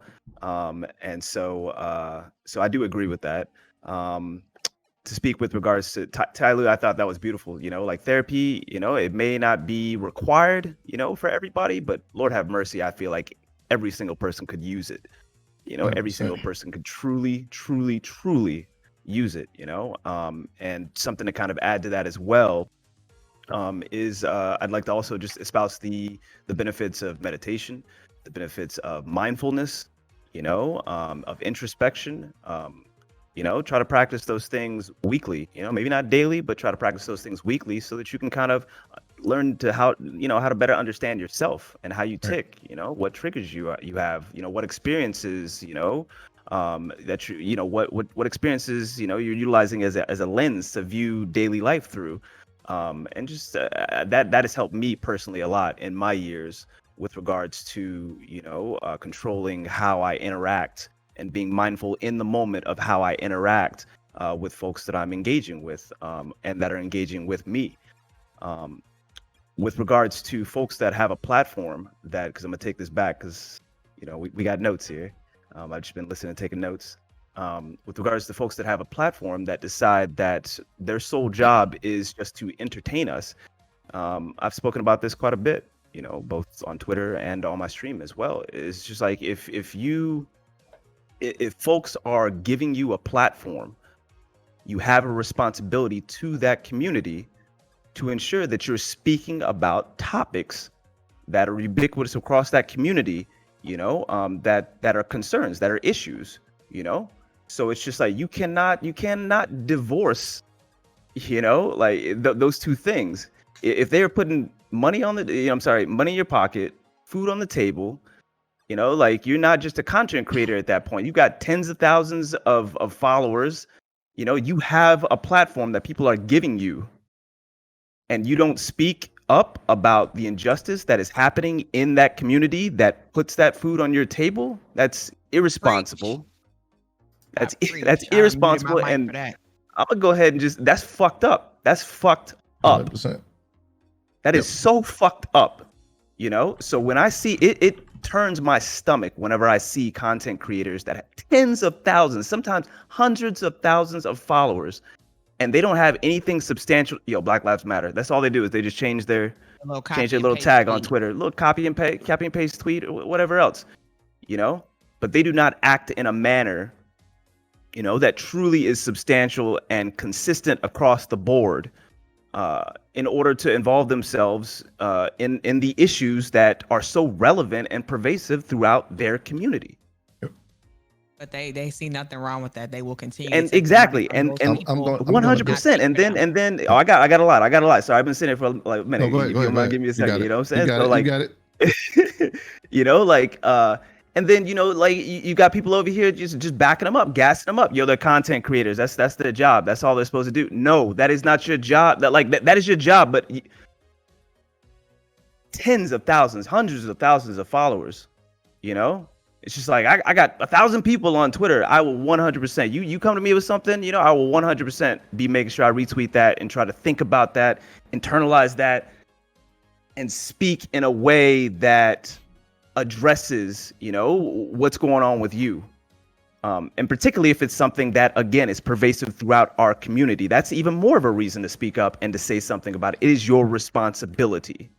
It is your responsibility. So I'll put the exclamation point on that. And then the last thing I'll talk about is we were initially speaking about the responsibility or what can our POCs, what can in particular our white content creators do in order to support the Black Lives Matter movement. But this also just speaks to just movements across the board. But specifically, if we're talking about the Black Lives Matter movement, I'd written down some things that are always on my brain. I think we had spoken about accountability, holding your peers accountable, your white peers in particular, holding them accountable publicly, privately. It doesn't always need to go public. You don't always need to call out your people public, but damn sure, you're making sure that you're having these conversations in private. Consistency of ensuring that the spaces that you occupy and own are welcoming to people of color, and to conversations surrounding racism. That is huge as well. I mean, I should be able to drop into your chat, and it's not like I'm necessarily just, you're not my therapist, so it's just like, I think it wouldn't be respectful for me to always drop in your chat and be like, this is what's going on with me and blah, blah, blah, but I should feel comfortable if organically the conversation moves in that direction that I can share my perspective, respectfully share my perspective. I should feel comfortable in that space. If I don't feel comfortable in that space, my stream, we're not about politics here, like we don't do politics. Some people literally, right? Some people literally have it in their fucking, like, their blurbs, we don't do politics here, And it's just like, when I see that, I'm just like, like, we don't have to, like, go into, like, the election and, who we're going for over here and over there. But it should, like, I feel like leave your spaces open to organically gravitate towards those conversations, especially when those conversations are, again, ubiquitous across our community and specifically across your community. Don't cut us off. Don't cut us off to the point where we can't have those conversations organically, responsibly, respectfully, And then let me see, uplifting Black voices and perspectives, validating those voices and perspectives as well. That's huge because you have weight. As a white person, you have weight. You have weight that I don't have. People are going to dismiss me simply because of this melanin. People are going to listen to you simply because you don't have this melanin. It's just a thing. It's just life. That's the way it is. So it's important that you validate and that you uplift those voices on Twitter, on your stream, whatever else, and just ensure that people are listening to those perspectives. That's all. And then the last thing I said was ensuring that you follow, listen, and engage with Black educators about racism, because I don't know everything about racism. Right. Black people don't automatically know what racism is all about. Systemic racism is all about. We don't know how, those fingers run through every, like, aspect of American life. We have to educate ourselves as well, right? I mean, some things we do get just based off of being Black and the perspectives and experiences that we automatically go through every day just because of that extra melanin, but we don't know everything. But as a white person, you certainly, it is specifically designed to be hidden from you. Right. And so it's extremely important, again, that you ensure you listen, and engage consistently with Black educators, on racism and gaining those perspectives on racism and what that entails, for different people. And the last thing I'll say is that intersectionality is huge as well. Miss Fun Size, she's Black, but she's also a woman. That complicates things beyond my vision. I need to make sure that I am following, listening, and engaging, with my Black women, with my trans Black folk, with my LGBT community, with my disabled community. Like, there's so much additional weight that's added on top of being Black, that I myself as well need to ensure that that I'm following, that I'm listening. Even if I don't feel like I have something substantial to contribute to that conversation, that's okay. Just listen, engage, internalize that, because eventually, you will see a point or a conversation that's happening in, for example, your stream, where you will have something to contribute because you've already kind of like set up that baseline, that baseline of understanding based on responsibly ensuring that you're following folks that are going through these things and listening to those different perspectives. So, while you're listening, have some fucking empathy. Facts. For crying out loud, have keep an open mind. Have some empathy. So I got a quick some questions coming up. I just want to get through these real quick, or some statements made. So Wally said, and this is not me calling him out, but he had said in chat that he doesn't agree that content creators have to speak out. He said no one should have to do anything that takes their energy, but it doesn't mean their silence means they don't care. And unfortunately, cancel culture is rampant right now. So what do you guys feel on that? That's a double-edged sword. That's a double-edged. I'm sorry. For me, being silent. How can you care when you're silent? What do you express, and who do you express it to if you're silent? And who benefits from your silence? Benefits from your silence? Who benefits from your silence? It's not me. Trust me. It's not me. So silence is complicity.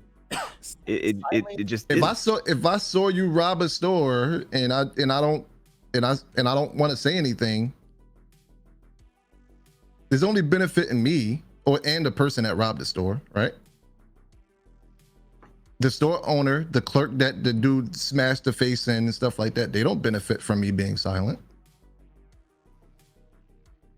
I just think silence enables people. It does. Silence enables evil. But I hate that this is not an analogy. I'm just bringing it up. There were a lot of countries that was silent to what was going on in Germany during the Holocaust. And didn't get involved until it was too fucking late. Including this one. Including this one, yes. Yep. I think so you're complicit when you're silent. I'm sorry. Yep. I think silence in itself is its. This is not a shut up and dribble LeBron.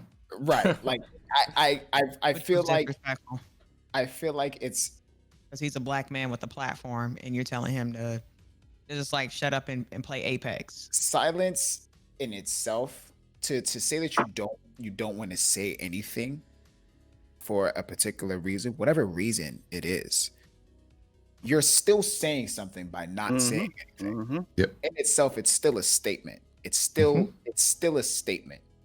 And to me, and I'm pretty sure to many other people, because again, I have like this crazy extremist mentality.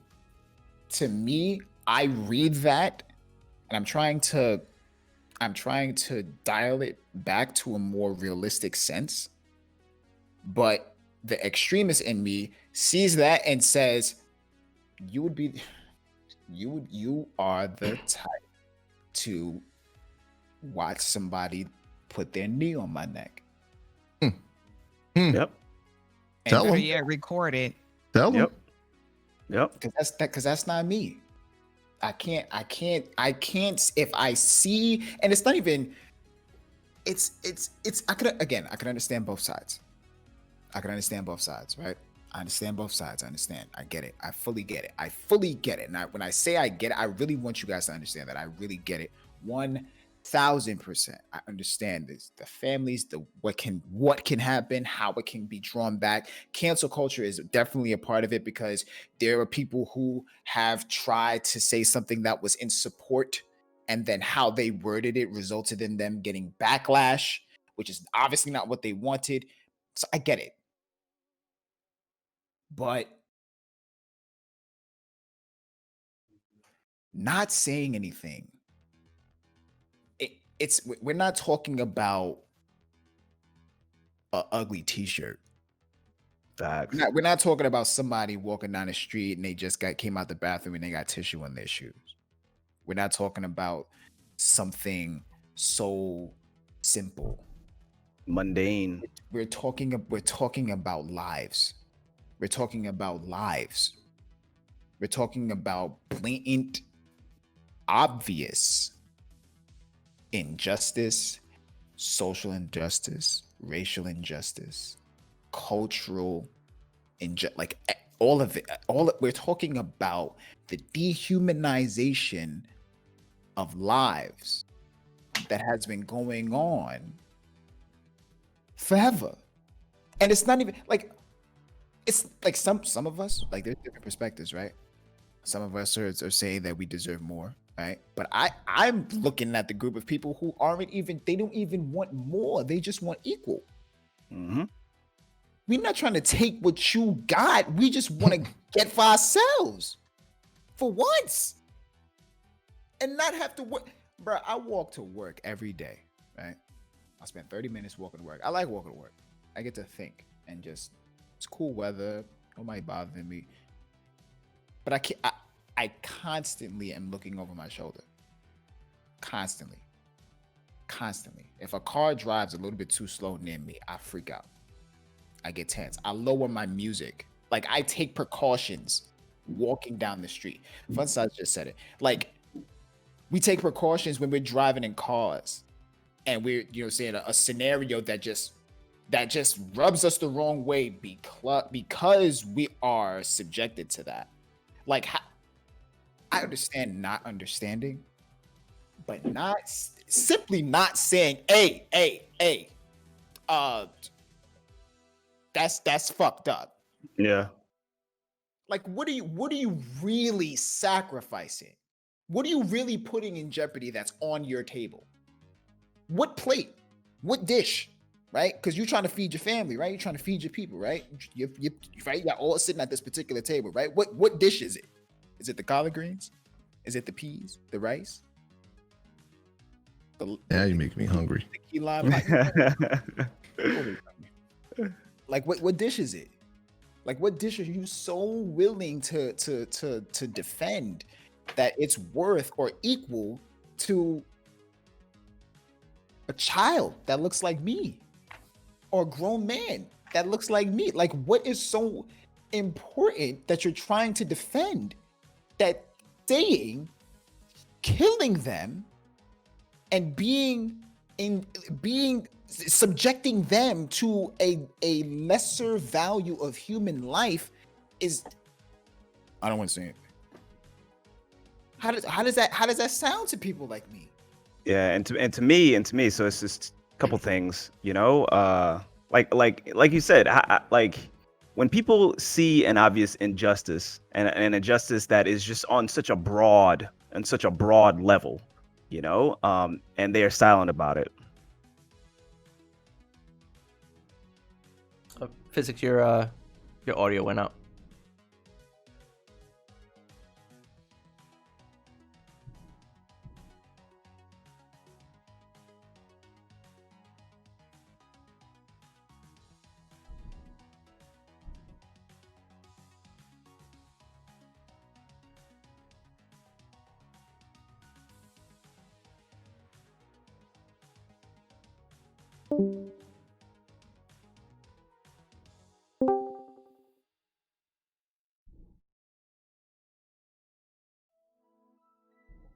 Can chat hear me?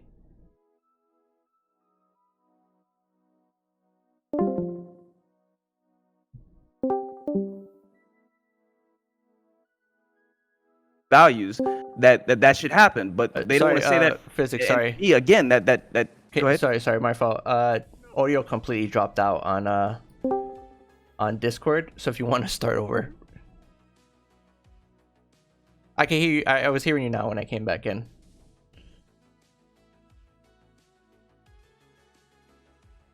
What is going on?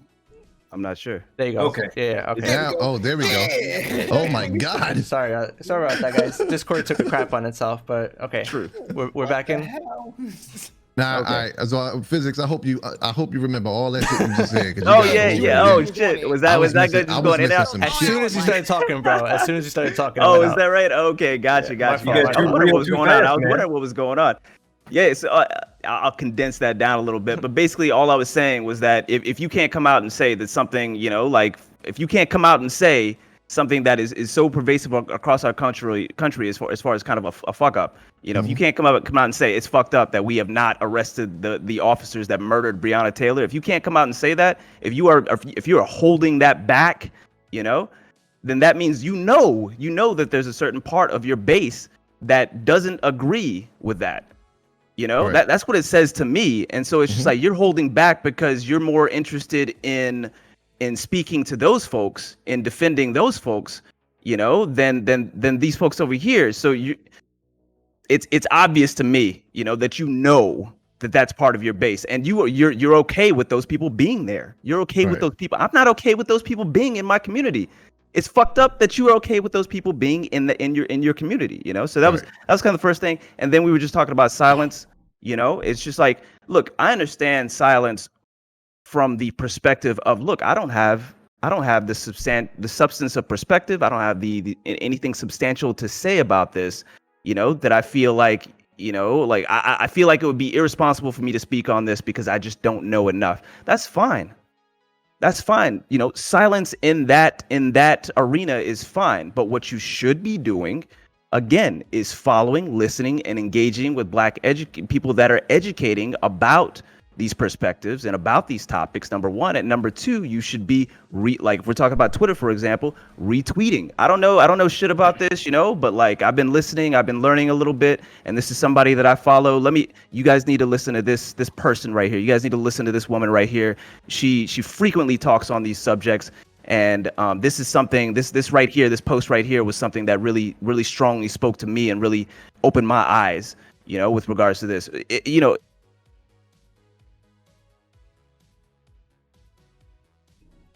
The audio went out again.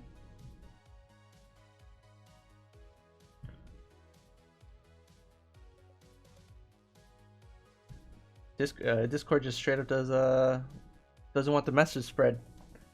All right, hold on. All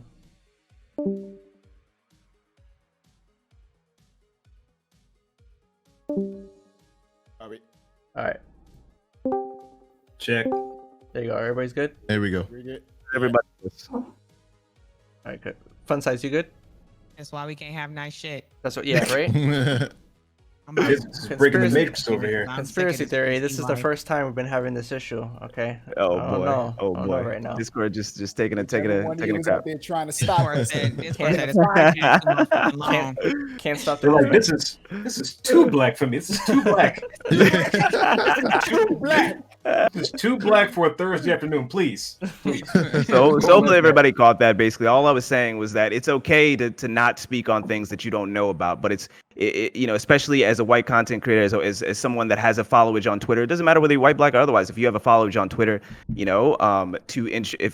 you don't have anything substantial to say about it, there are other people that do have something substantial to say about it. Make sure that you're following, engaging, learning from those folks, uplifting these voices, retweeting it. I don't know shit about this, but you know what? This person over here, this woman over here, she speaks to me about this. She's educating me about this. I think that she consistently has something to contribute to this conversation. You need to go follow this person. And while I'm at it, check out this particular tweet from her. This is beautiful, and this really spoke to me. That's that. You don't like silence. You don't have to speak on it in some sort of substantial way. You don't have to feel like you have to go out there and do that. But there are folks that you can uplift. There are folks. Retweeting is there for a reason. You don't have to speak on it. There are people that are already speaking on it. Just uplift those voices to start, and we can go from there. That's all I was saying. Mm-hmm. So I have a question now. Who, excuse me for not knowing exactly. TYLU, you're partnered, right? Yeah. Is anybody else? Fun Size, are you partnered? Fun sizes too, yeah. Yeah. Maybe. Tony, yeah, I'm partnered. Tony, I know you're not partnered. Nogi, you're not partnered. Khan, are you partnered? I'm not partnered. Not playing. Not yetish. I don't know. Yetish. Okay. So here's my question for you guys, as people who are not partnered yet, and people who I know you guys recently just got partnered from moving over from Mixer. Do you guys feel that Twitch has these boxes you need to check off? 12 days of streaming, 25 hours, whatever it is, 75 concurrent viewers. I know when you check those boxes off, obviously you can apply for partnership. But do you guys feel like as Black content creators, you check those boxes off, but it's still even more difficult for you guys to get what you need from Twitch and to get that partnership? Yes. Yes. Absolutely. Mm-hmm. Both grip. And I can't say I can't. Go ahead. I'm sorry. Go ahead. I'm not even gonna say it's just like Twitch. I'm just saying as a Black content creator on any platform. I'm pretty sure with YouTube there are Black creators that feel that way. Twitch, obviously, when I was on Mixer, pretty sure TYLU, Nogi, we felt the same way. But yeah, it's definitely, it's like, all right, I meet the criteria, but there's still other hurdles that I have to jump over. So for me, it's being African American and then being a woman as well. So it's most definitely like it looks good on the screen saying that you completed the task, right? But it's far from attainable at that point. Like you be like, And I love when people tell me this all the time, especially when I was on Mixer. Oh, yo, you got 50,000 followers, no fun. You've been in the game for a minute, this and that. It's like, so the fuck what? I'm still black and a woman. How many times y'all have heard me say that? I constantly say that because everybody, for some odd reason, think because I was a partner, I was in there. I'm in there. Right. I got my foot. I ain't got my motherfucking pinky toe in the water. Right. Like how I was treated so differently. Besides my white counterparts. I give the analogy like it's along the lines of searching for a job. Man, sure, you're going to meet the criteria. Like I'm not personally going to apply for a job that I feel like I don't have the requirements to perform that job, right? But when I go into that interview as a black man, I have to go into that interview with the mindset that I have to do it 20 times better than anybody else that walks through this door. Oh my God. Because of the color of my skin. Same thing with partnerships, not just with partnerships here in Mixer, but partnerships and sponsorships with other companies. Because for the most part, the faces of those companies are not a face that's similar to mine. So I got to turn it up to a level. Like when I submitted my Twitch partnership application, you would have thought that I was sending some information over to fucking Mark Cuban for him to, fund this business that I'm trying to start up. You know what I mean? But that's the mentality that I have because of, how people will perceive me just because I'm black. Is anybody here familiar with LeBron? He's a Twitch streamer, Twitter. Yes. He I was watching him speak on I forgot where exactly, but he had said something that rung to me. I was like, wow, that's completely true. So the reason I brought this up is that there's these boxes you check off. So obviously, amount of days you stream, amount of hours, concurrent viewers.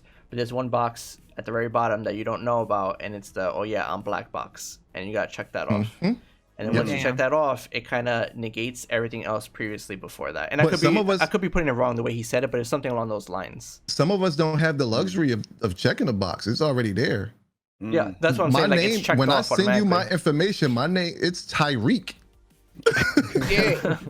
That's not going to be a white dude you're seeing on the application. You never know. You never know. I'm a questionable. My name is Clifton King. They look at it. King. We don't know.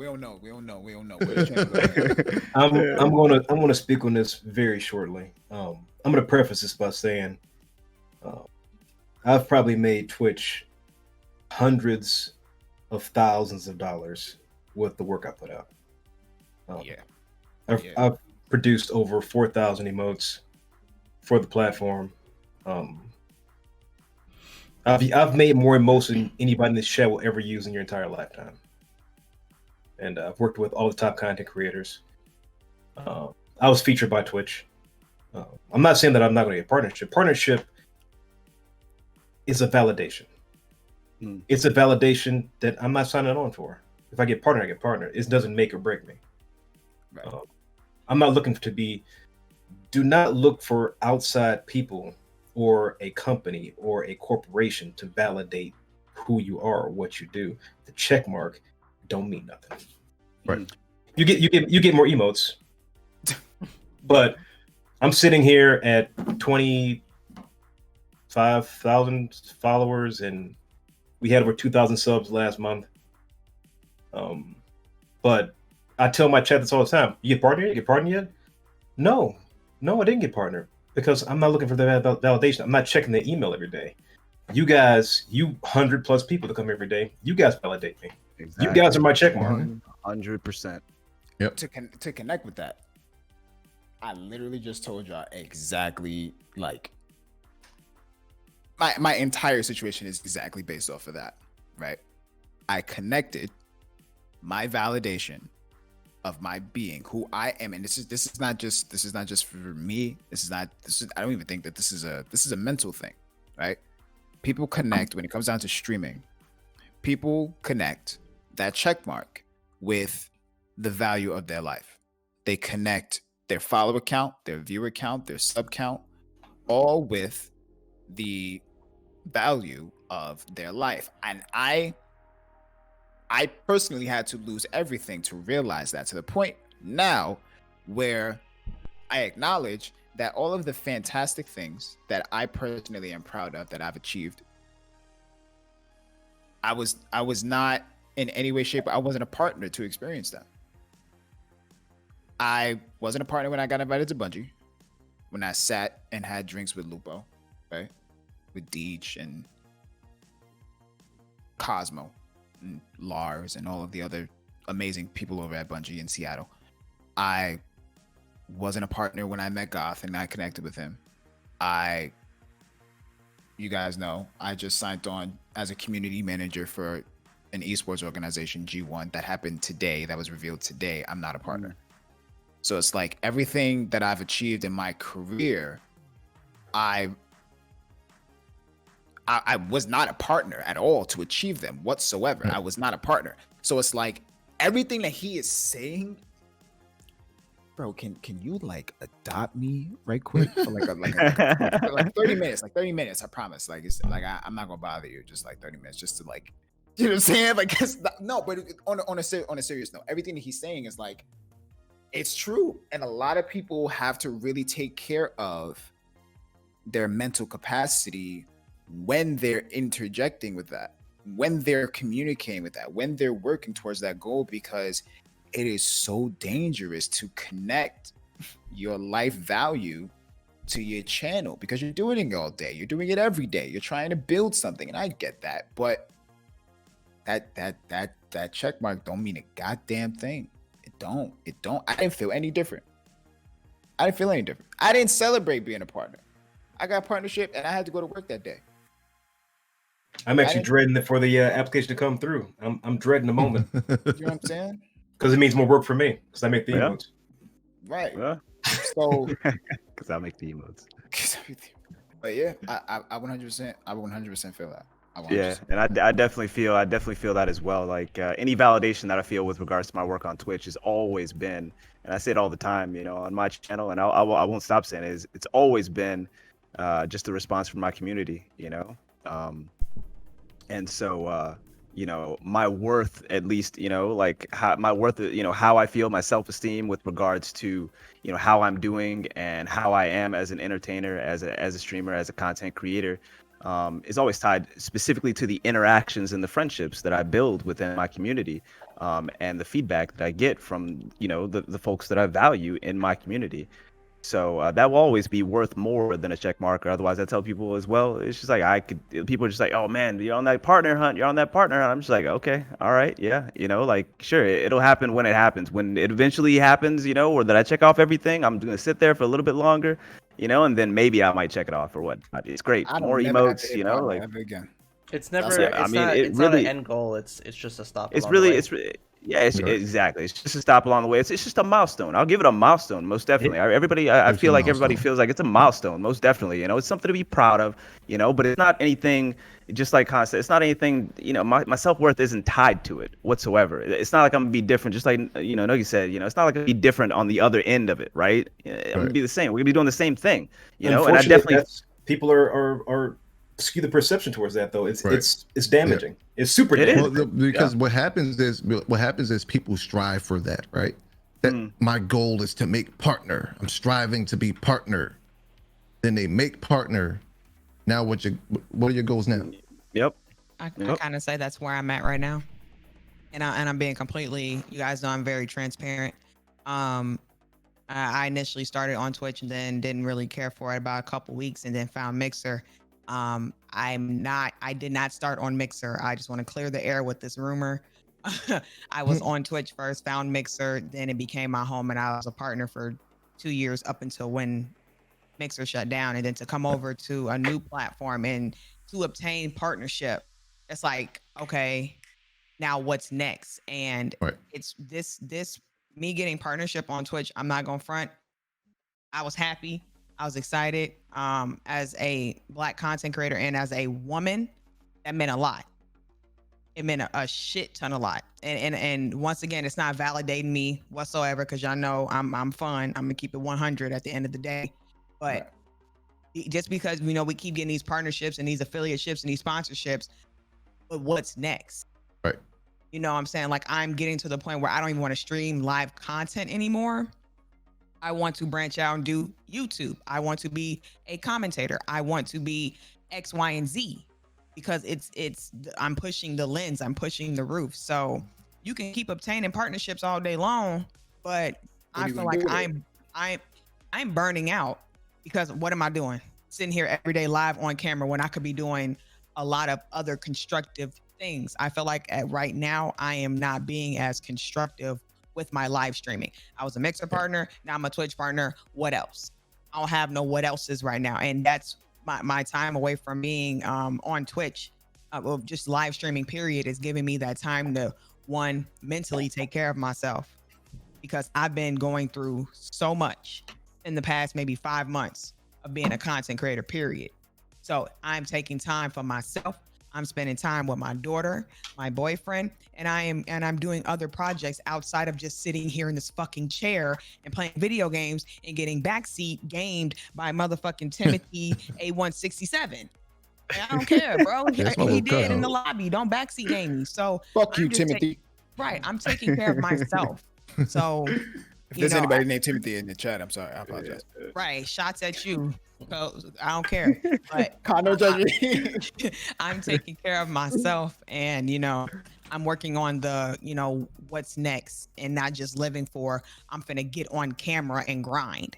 I really do see that now. Like, it's not just about being on this camera anymore. It's about outside of, what do you do when this camera is not on?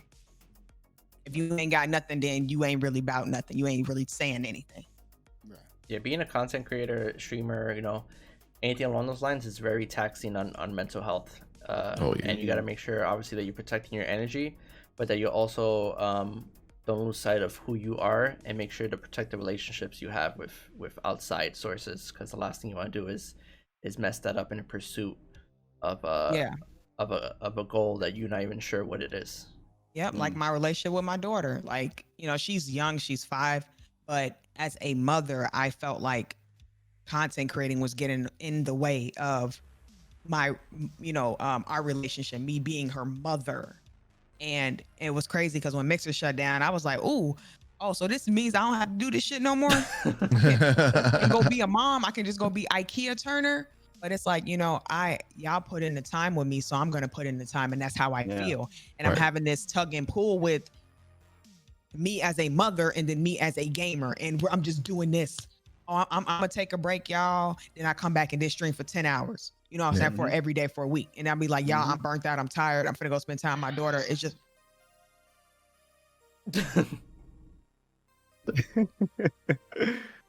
That mom ears. Y'all heard that? Did y'all hear that? Yep, I heard it. Oh no, we all heard that. So mom things, you know what I'm saying? So I still want to make time for being, a content creator and things like that. But, at this point, I'm really realizing what's more important in my life. And that's, being a mom, and, and it's okay. It's okay. Yeah. So for me, it's, sorry, I'll throw it over to you real quick. For me, when, with that kind of mentality, and obviously it might be different for you guys, but obviously I have, my outside full-time job. My wife has her job. So for me, when I do content creation and I do streaming, I solely have it in the aspect that I'm doing this because, 1, I love gaming, 2, I love talking to people about games, and I just want to connect and build an environment where we can all just game and have fun. And I'm not in it to make money, or in it to make a career, because I feel like for me, and I like to write also, so I write screenplays and books. So if I put a thing where, like, I'm gonna make this my career and I'm gonna make this something I make money out of, for that it dilutes the purity of it, and then I wind up hating it, because I gotta keep thinking like, oh, I need to do this, or I'm not gonna be able to put food on the table, or I need to stream for this amount of time, or get this amount of subs, because then I can't do this or that. So it's a constant thing of like, you're not even able to enjoy the thing that you want to enjoy, because you're worried, if I don't do well enough, or if I don't do good enough, or if I don't hit this goal, it's not going to work out for me. So I know, like, fun size, you know, and I know most partners, they use this as their main source of income. So that just adds on to even more stress and more. You ain't never lied, because I was like, I'm gonna open this OnlyFans account. Everybody over here getting this bag. Me shooting people I in the got the face on pics Apex ready. ain't paying enough bills enough, quickly for me. So I gotta make an OnlyFans account. I gotta, you know what I'm saying? And it sucks. It sucks because as a full-time content creator, I'm also a single mother. That is a thing. But at the end of the day, I still enjoy what I do. But damn, it is a lot of fucking pressure. Like people don't understand, and you get that check mark, or you a partner, you get a little extra pay cut, and all this. Like, okay, and now it's even more stress because you see those options available to you. So you're like, all right, so what can I do to? I got to stream longer hours. I got to do X, Y, and Z now to make more revenue. And at the end of the day, it does hinder other parts of your life because you're not doing it. You putting so much focus and all your energy into the revenue side that you're not even really enjoying. This is what I love to do. It's relaxing. It's therapeutic. It's, oh, I'm a partner now, so now I got to get to 100K subs. Fuck that. Fuck all of that. I'm good with my little 300, and we're gonna call it a day. But the stakes is just getting higher and higher, man. It's getting so higher. Con, I know you want to say something. Oh yeah. What I do on Twitch is probably different from like what most people do on Twitch as a creator, because I'm not a streamer first. I'm not a content creator first. I'm a graphic designer, illustrator first. And secondly, the streaming is the platform in which, that's not how I make the money to, pay the mortgage, keep the lights and gas on. That's not how I pay it. What streaming does is gives me in front of more eyes to then split that revenue off into other things. And when I say that, it's going to be a little bit harder to actually put that into practice. For it doesn't matter if you're black, white, whatever. If you're a content creator on Twitch, YouTube, XYZ, taking your platform and then not just sitting on it, that one egg is going to be a make or break moment for you. And when I say that, it's not to say that you cannot make money from the streaming. I'm saying do not rely solely on the streaming. Like I created an emote course because I felt like people asked me questions like, oh, how do you make emotes? I'm like, oh, I'll make a course. We have close to 200 students now in 7 months, at $75 a course. So taking what people look to you for and then moving forward with that, like I moved into merchandise. I moved into making masks for people. We've sold over 350 masks so far. I put my platform to actually move what I do, the Conquer brand. I push that forward as another revenue stream. It's not a lot of money. I'm not selling a crap ton of shirts. I may make, $500 in 2 months. I'm like, oh, that's $500 I didn't have before. Right. But then all those streams break off. I got the Patreon. Oh, okay. So that's another, $500-600, and all that stacks up and brings it back to the pot. What I do with my community and what I do with the streaming income, the sub money, once you branch that off, the way I grow my community is I reinvest in my community. Right. Now you can't do that if you don't have any revenue, though. Right. If you don't have any revenue, you can't do that. Well, but first you have to find that base and diversify what people look to you for, and then monetize that. Once you monetize that and break it off, make sure it's sustainable, and then you can reinvest your community to grow that base. Once that base grows, everything else grows. Because you just can't keep content creators take. Right. And then like, oh no, I'll do 1 year, I'll give money to St. Jude.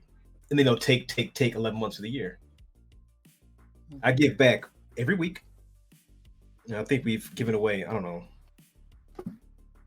like $4,000 in tablets. That's all from people like giving subs. We've given all that money back.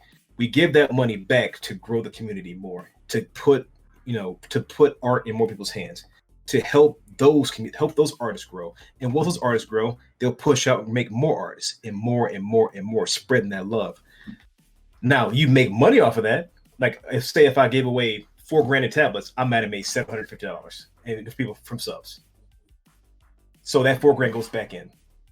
but they come back and then sub later on. Like they may get a gift sub and they'll come back and sub, and they'll come back and buy the course, and they'll come back and buy a mask, or they'll come back and buy a T-shirt, or they'll see me at a convention. Give me everything on your table. Excuse me. I did emotes for a guy. One of his subs came up and just gave me $200. Because here's $200. What's this for? For just for helping my buddy. He paid me for those emotes. Yeah, but just keep the money. If you're good to people, and they know it feels in this society, in this time we live in, it feels like everyone's just is out to get you, or they're taking from you. Yep. And to give of yourself, as taxing as it is, will eventually pay off. Do not give until you break yourself, though. There is a balance to be struck. Yep. So relying on your streaming platform just to get paid from streaming, or rely on a corporation, be it, fill in the sponsor, fill in the platform, the streaming platform, fill in the ad revenue. You can't rely on those buckets. You can't rely on those two buckets or that single bucket, because you might say something, X, Y, and Z about Breonna Taylor and this company, is backing, is giving money to the police fund. Now you guys are at odds, and now they're pulling back on the sponsorships. So you can't rely on that. That's complete hyperbole. I'm not sure if anything like that has happened. No, it's a good analogy. analogy. Oh, my brother's a cop, and I don't like what you said about cops. Well, I'm sorry you feel that way. In this state in the game, being a Black content creator, it's a two-way street, because people are approaching you now for more sponsorships, because they want tokens, they want more dark faces from their products because it's in fashion. I've turned down six sponsorships in the past 8 weeks, because I've been around 3 years. Is it you only approach me now because we're in this moment in time? Then I don't want to talk to you. I don't want to peddle your goods. This is not a good fit. Don't be disingenuous to you or your brand. If your brand is hawking gifts and hawking these things, by all means, hawk those. If you love that product, hawk that product. If you're doing this for the money, it's gonna bleed you dry. It's gonna take the soul out of what you do, and it's gonna kill your content. Yep. So with that, what you're saying, Khan, I have a question for everybody, and we'll go in order real quick. What is one piece of advice you guys would give to a Black content creator? And the second thing would be, and if you don't have one, it's okay, but if there's a company or a brand that you would recommend that you felt like has done right by Black content creators, or just done right by content creators in general, what is that brand? If anybody wants to start first, and then we'll kind of go in order from there. I can go for the first piece of advice. Piece of advice as a Black content creator is this might be just general information, but if you're not being true to who you are on your platform, why do you have the platform? That could be 10 followers or 10,000 followers. The numbers are relevant, because somebody's going to hear you. If you have one person in chat, somebody's going to hear you. If you're putting on a show and you're afraid to offend people, because we're talking about Black Lives Matter, and we're talking about, we're not getting political. Equality is not a political statement. Equality is part of this institution we call America. Are you for America, or are you against America? That's not political. That's apolitical. That's being equal in the eyes of the law, and being equal in the eyes of people in society. It's not a political statement. We can crush that argument right now. So be true to yourself. And if we're going to go with corporations that are doing well by the Black community, no corporation does right by any community. They're not in it for your color. They're not in it for the color of your skin. They're in it for the green in your pocket. Mm-hmm. Now, who was ahead of that curve was probably Nike with Colin Kaepernick, because they know trends. When Nike puts their money behind something, they know the entire culture is changing. Yes. And the NFL was last. Mm-hmm. So they don't care what color skin you got. Are you buying our product? Good. Are you not? Well, burn our product to get us on the news more, and we can sell some more. So when you say what product or what company, it's almost like, well, which one of these wolves out here is doing better, by these sheep? Because they're all trying to snatch some wool. I mean, that could be the face of the face of the company could be white, black, Hispanic, but corporations don't have feelings. Corporations and companies are not in it to support communities. It may seem like it, and the support might definitely be heartfelt, but it's a cultural shift, and they're on the train to the future. The future is going to be it's a diverse place, right? And everybody that's on the board that may be 60, 70 years old, like, well, we know which way this is going, and we're going to put our money towards diversity. And everybody else that has small companies and might be all white, or even NASCAR got on board.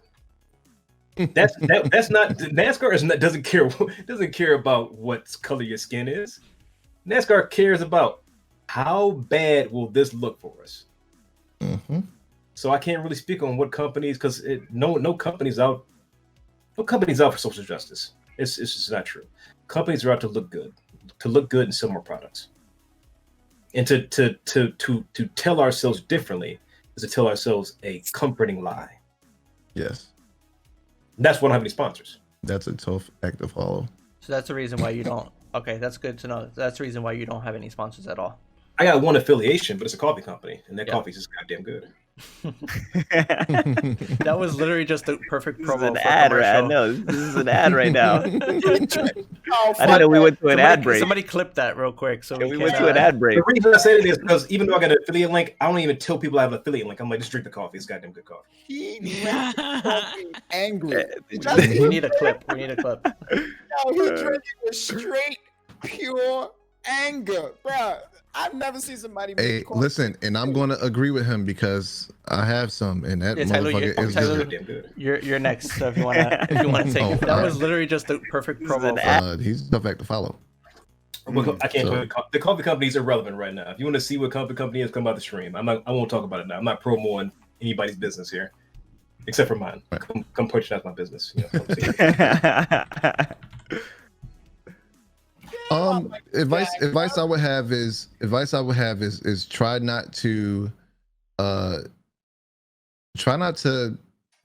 let this aura of this perception of what entertainment and streaming is get in the way of the fact that we need to help people realize like what's going on out here, right?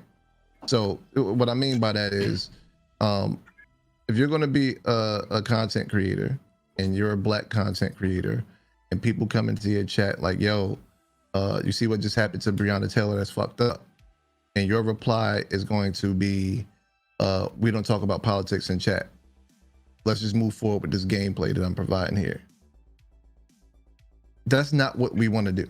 Like that would be my advice. Like to make it comfortable in your community for people to have those topics, those discussions, and so that we can actually progress the movement and what we're trying to do with this movement. Don't shut people down just because in your mind the perception of what this is people trying to make a lot of money, because it's not. That would be my advice if you're a black content creator, and form groups and alliances with your fellow black content creators too. Like, I'm not talking about be all Black Panther, but don't just go towards a certain, because you're playing into stereotypes if you're constantly I'm Black Panther. I'm Black all Wakandan. You're playing into stereotypes if you're just in your form of gaining connections. If you're just playing into stereotypes by targeting white content creators who you think may help your career as a content creator, instead of bringing in more black people into your situation, and let's all unite and build together.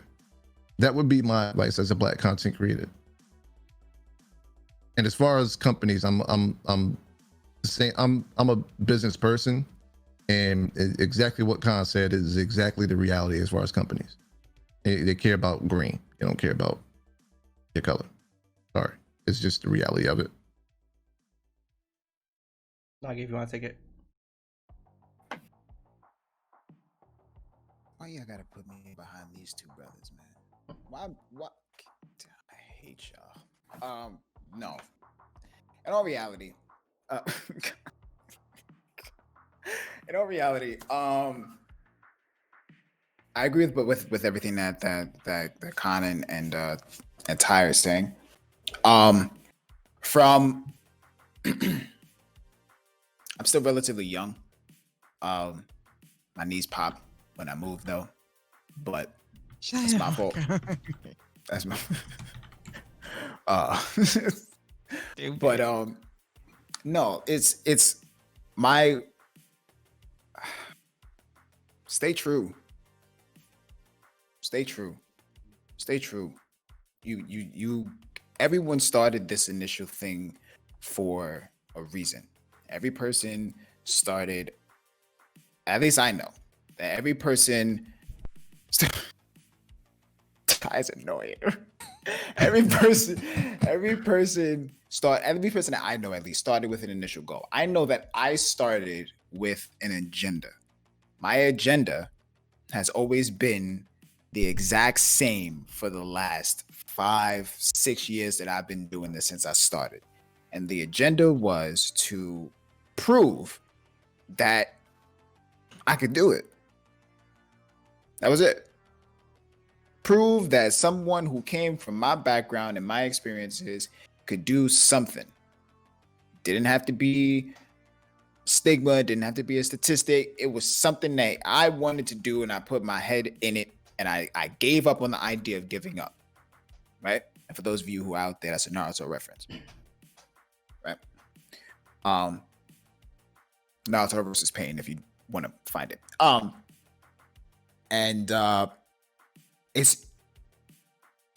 It's gonna, God, man, it's gonna suck. It's gonna suck. It's gonna keep you. Oh my God, it's gonna fuck with you the entire time. It's not gonna be easy. It's gonna be the exact opposite. For Black content creators, it is going to be, you are going to be consistently pushing a boulder uphill while pulling a boulder uphill. But what you need to consistently remember throughout the entire grind of it is that you have the strength to do exactly that.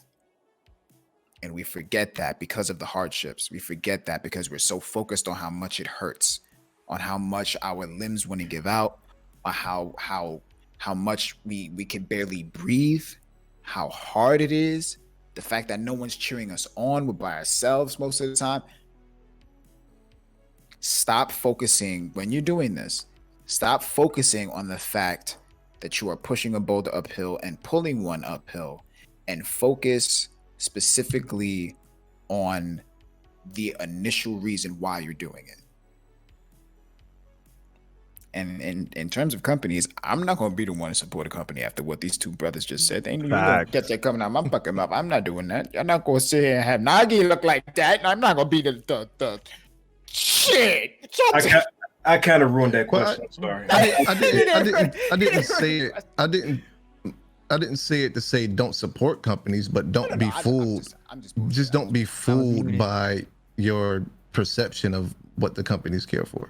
Absolutely. Just be careful with that information. Great. Yeah. But at the same time, y'all 100% right. I know what you're saying. Fun size. If you want to go next.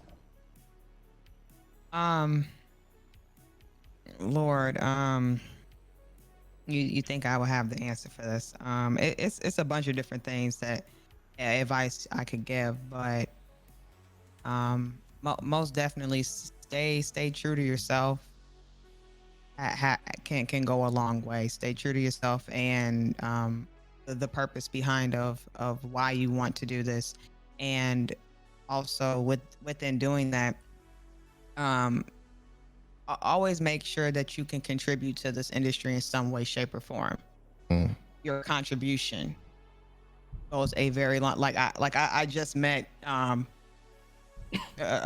in physics, and I'm really in here. Like, if y'all see me, I nod my head a lot. Like I'm really listening, because the things that you guys are saying, I've been having these conversations with myself. And as of lately, since Mixer shut down, I've been seeing a lot of what this industry is contributing to people that look like me and what they're not contributing. So definitely always making sure that you can, as a content creator of color, to contribute to this industry and always bring awareness to things. And as far as companies, this kind of sucks because one of my affiliations that I'm, it ain't even affiliation because I don't even get paid by them. I advertise for them solely for free because it's a charity company. So I kind of just brought up to them pretty much like, all right, so I'm a Twitch partner. I do X, Y, and Z. You know, I'm giving them all my metrics and everything, and it's still not clicking to them. And I think what really just made them click, which is why they want me to sign this contract, is because I'm a Black woman. So I'm really sitting here like, are you checking me off as a box?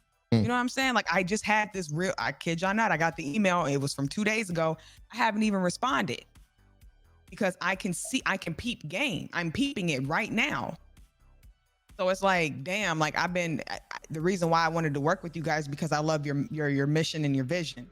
You're a charity eyewear company. You guys help people. That's what I want to do. I want to help people. I want to contribute. But if you're just trying to use me as a check mark right now, we got a problem. So I haven't even responded just because I'm going back and forth like, damn, like it's really one of those moments. So companies, I ain't got nothing for y'all right now. I really don't. I don't have not one company. I'll probably say Harold's Chicken. That's because I'm from Chicago. Other than that, I ain't got shit. I have absolutely nothing. Like, I don't know. I really don't know who stands with me. Even though you put out that little copy and paste tweet, are you really for me? And that's what I'm like. I'm over here writing down. I got a list right now. Oh yeah, this company, I Buy Power, y'all. Y'all on the list. I'm putting bitches on lists because it's for real. You want my money, but you don't care if I live or die. Get the fuck out of here. But everybody, oh, Shroud is with this company, so I want to be with this company. Oh, Ninja with G Fuel, I want to be with G Fuel. That shit is cancer in a container. But you want to sign with them? They killing. That's crazy. They don't even care about Black Lives Matter, but whatever. So it's people just not opening their eyes and their lenses. They just see, oh, money. This person is with this company, so I want to work with this company. But their morals is fucked up and their values is messed up. So I ain't got no companies. I don't. That's the reason why you can't see the back of my chair now. I actually figured that. I thought that was just like a cosmetic thing, but now I got you. I googled Harris Chicken and this shit looked fantastic. Right? I used to cover mine with a Mixer t-shirt and that don't exist no more. So I got this chair from Office Depot. You gotta realize you guys got these chairs and you guys got the names. You're promoting this chair. You're selling the chairs. Yeah. That's intended. Right. Yeah. You're 100% Secret right. Lab. Drop me at this point because I don't really care. I really don't. Like it just really is bogus when companies talk about Black Lives Matter, but you have no visuals. Like when I go on your website, it's all men and then it's all white male faces. Yeah. But you got me over here in the corner, me pick me. I'm gonna go ahead and toot my own horn real quick. Yes, I was one of the most popping ass Mixer partners, and I said what the fuck I said. Black Lives Matter, but you won't release metrics on how many people of color work at your company and in powerful positions either. That's crazy. Like that's crazy. I gotta over here. I have to legit tell you what I do when you can see that. Why do I have to tell you when you can see that as a company? Oh, we need you to send this, that, and the third. Just pull up at my stream. You're going to see what I'm talking about. But it's because I'm a woman and I'm melanin. It's an issue. I shouldn't have to do all this extraness to prove my worth to no company. Hell no. That's how I feel. And then we're back at square one. This is why we're doing what we do. This is what we're sharing. We're saying. Yep. Physics. 100%. If you want to end up the question, then we'll do a little wrap up after that. All right. Man, as far as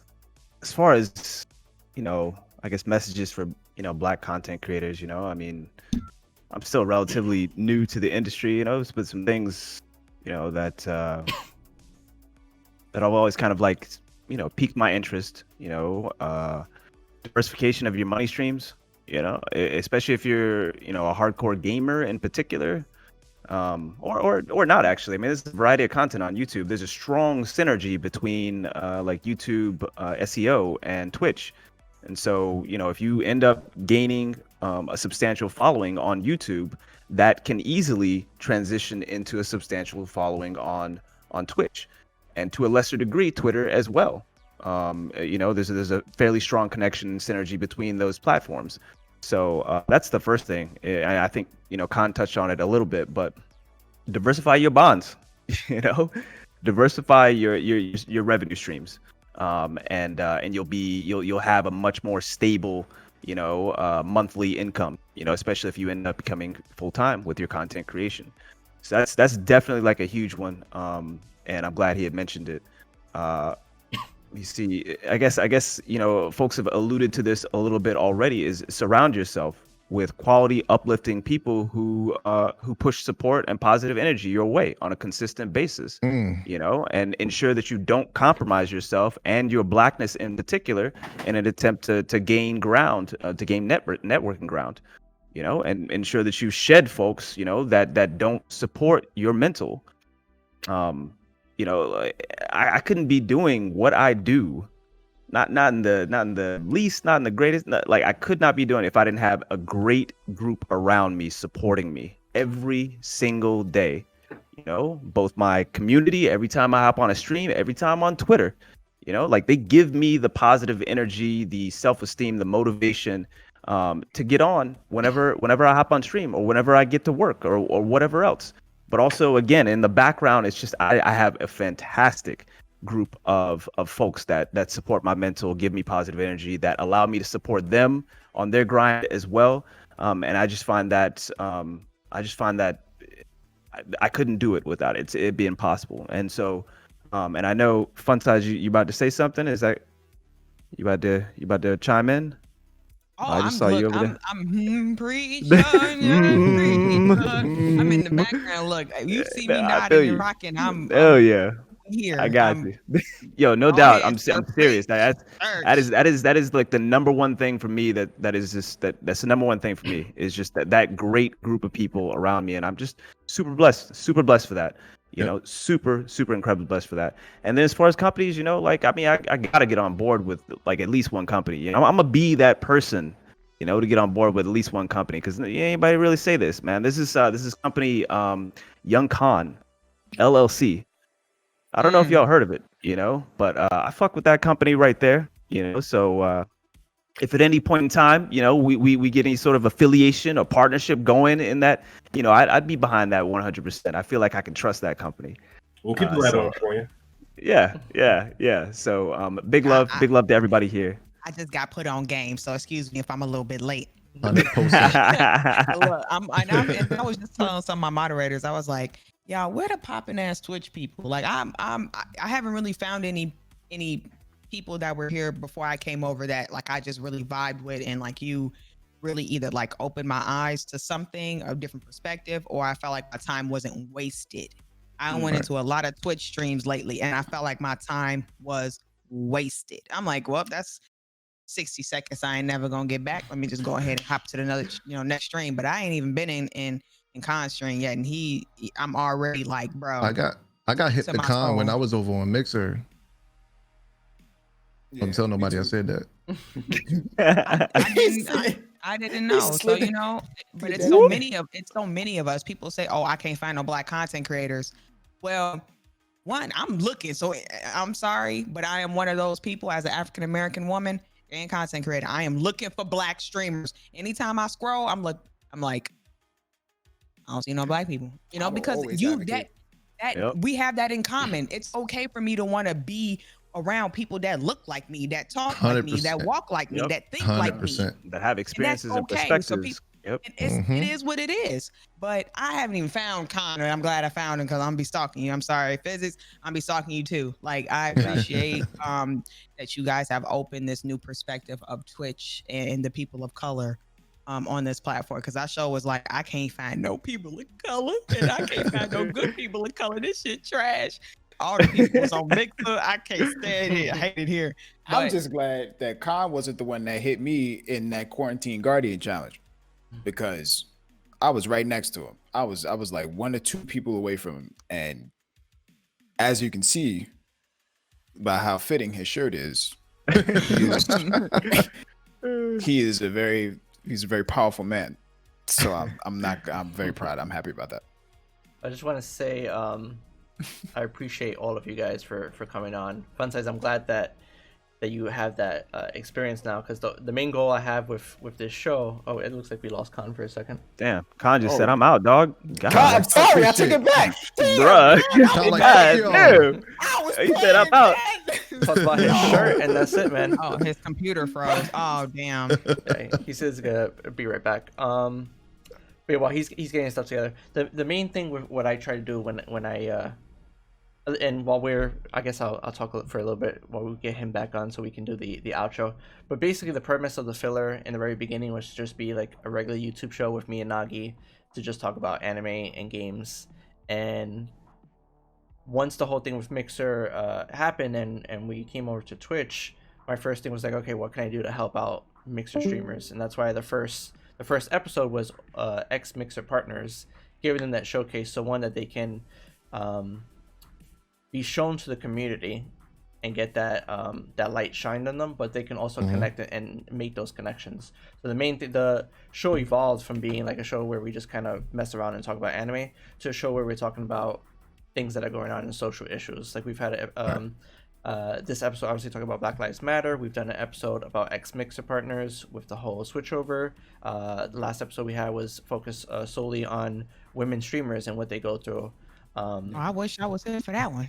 I'd have been like, I got some shit to say. We considered you, but we definitely, trust me, we definitely considered you. We were definitely gonna. I got a lot of stuff to say. I'd be like, that's why trust me, I definitely get you guys on again. But the whole thing was bringing these these social issues to light so that chat can understand what's going on and be educated and have a spot where they can listen and talk, but then also for whoever I do choose to bring onto the show, that you guys can make those connections. Because usually when I'm looking for guests, I'm trying to look for people who don't usually, that I haven't seen them interact with each other. Right. Because then, you make those connections. Like last week, we made connections with smaller streamers and bigger streamers, and just yesterday they did a whole tournament where all these women streamers were coming together. That was so lit, bro. Yeah, That was so lit. Content waiting, FYI. Okay, so when I see those connections being made, it gives me the validation, like, okay, I'm doing the right thing here, and I'm doing right by these by people. So the fact that you said that, I really appreciate that. yeah, because I don't like people. dope. I'd be Yo, like, that's me. Nah, I talked to my wife, and she's like, "You don't like nobody," and I was like, "No, people suck."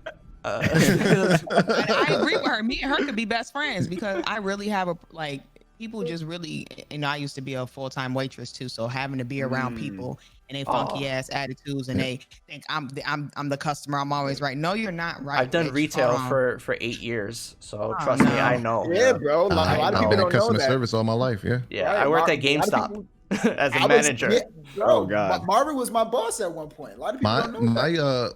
My theory is that people suck until they prove otherwise. Facts. My thing is, I think in other countries, if you guys know, and we'll do a wrap up real quick, but in other countries, I think when you hit 18 or 20 or 21, whatever, you have to do 2 years of the army. I think in America, you should do 2 years of retail so you can understand what it is to be on the other side.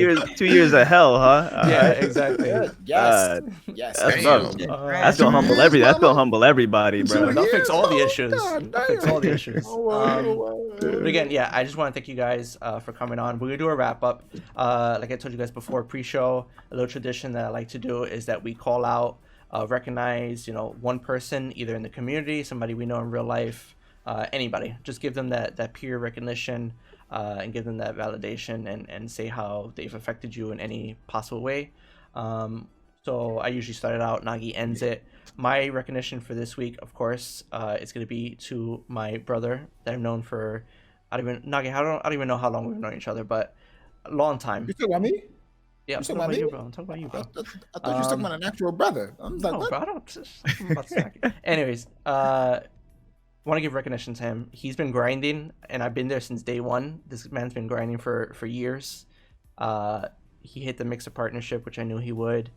He's grinding on Twitch. He's doing amazing things. I know he don't want to be put on a pedestal, but this is my show. I'm gonna do whatever the fuck I want to do. So you gotta sit there and listen. But this man, this man has done a lot by the community and by everything he does on Twitter. He just got to G1, and I just want to give a round of applause and congratulations to him because he deserves it. Of everybody I know, this guy has grinded and he's gonna do right by the community. So my shout out for this week is gonna go towards NOGI. So yes, I love you, man. Okay, so Fun Size, if you wanna start out, if you wanna again say who you are, where we can find you, if you're working on any special projects, and your shout out for the week. Okay, well, it's Miss Fun Size. Y'all know what it is. You guys can find me. I'm Miss Fun Size everywhere on Instagram, Twitter, pretty much wherever. On Twitch, twitch.tv/Miss Fun Size. Said that right first time. Boom. Yeah. My shout out for the week. Oh my God. I want to say shout out to my aunt, my auntie Catrice. She is my mother's sister. May she rest in peace.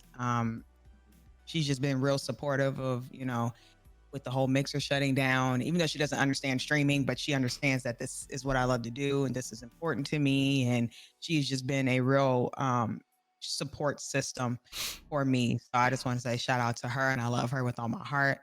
Any projects I'm working on, YouTube. I am officially on YouTube now, and I'm trying to updo my resume as far as the gaming and streaming industry. So I'm branching out and getting my content more out there and making stronger connections with other creators and companies if they do Black Lives Matter though, because we're not doing that other stuff. But yeah, and that's what I got going on. So thank y'all so much. Like, appreciate you, Mr. Physics, aka Tony. Yeah, so again, my name is Physics, ILLPHYSICS, aka Tony. And you can find me at twitch.tv/ILLPHYSICS. You can find me on Twitter at which I'm probably a little too active there, twitter.com/ILLPHYSICS as well. We game, we have great conversations, quality community. And I'm really truly blessed to have those folks around me on a daily basis. And one of the biggest things that's really important to me, particularly on Twitter, but also on the stream as well, is I just feel really blessed to have a platform to do what I've been doing for forever, which is talk about injustice, talk about things that are happening in our lives as a community, as humans, brothers, sisters, et cetera, but just speaking up and standing up for those causes, advocating for those causes, but also just uplifting everybody, especially folks that have marginalized voices. So that's something that's truly important to me about building a platform. As far as projects that I'm working on, the biggest thing that my hands are kind of on a bunch of different fronts is I'm a long time member of the competitive community of Destiny PvP on PC, and I've been competing and been gaming at a fairly high level for a while now. And so I've got my hands in a bunch of different things. What you looking at? I had to come look at you, man. Yo, come see me, boy. Yeah. So a lot of the projects that I'm working on right now and the groups that I'm working with are about reforming and making that competitive scene a lot more welcoming, growing that competitive scene, making it a more encouraging and positive atmosphere. And so those, anything that I generally have my hands in right now, that's generally what I'm working towards. And as far as like, a person or folks that have been like super, encouraging or supportive, or that I really am just truly feeling, grateful for lately. I'll just quickly three. My dad, number one, he's going through some things. I moved in with him to help take care of him. He just finished up his treatment for prostate cancer. But man, it's been a blessing in disguise. I'm the only one of the kids basically that didn't have like a tied down somewhere basically. And so out of my brothers and my sister. And so I moved in with them, and it's just been a real blessing in disguise, just being able to spend more time with them. And this is, man, I just haven't had this quality time with him in really like ever. He was always working when I was a kid. And so it's just been a true blessing. He's been incredibly supportive. And some older folks, they don't understand Twitch. They don't understand, the revenue stream. They don't understand this, that, and it's just like, he has just been incredibly supportive from day one. Yeah. That I moved in here last year, and learning to understand what's going on. And he's just been the greatest. So biggest shout out to him, first and foremost. And just 2 side notes, of just people that stay in my DMs being super supportive, is a couple of my friends, Jane and my friend Silver, twitch.tv/SilverSpear, twitch.tv/CJanePlay, C_Jane_play. And those folks just stay in my DMs, just being super supportive. They are 2 of my biggest, cheerleaders on a daily basis, and 2 people that I just find invaluable with regards to my support system. So shout out to those folks, just great friends and beautiful people, and that's my peoples. Mr. TYLU Games. TYLU Games on all social media, Twitter, Instagram, Facebook page, TYLU Games, but actual twitch.tv/TYLU. You're so lucky, man. You're so lucky you got the OG, man. I got it. I'm big on branding, and I made sure that on everything that I could possibly get it on, you did it. I got it on. So I was on fortunate Trovo, enough. I mean on Trovo, even though I'm not going to stream on Trovo. I was like, just in case. Yeah, I was fortunate enough that when I came over, I already had TYLU here for 3 years. So, but yeah, twitch.tv/TYLU. One person I would like to shout out, I think he's an amazing content creator. Very positive, very encouraging, and keeps a positive attitude about everything. And I've been following this man for a long time on Mixer, now coming over here to Twitch, as he gets his journey started on Twitch just like the rest of us. Jules D4W, been my homie for a long time, man. Very positive dude, man. Deserves all of the freaking accolades that I know is for a fact gonna come to him. So twitch.tv/JulesD4W, man. Amazing dude to be around and everything.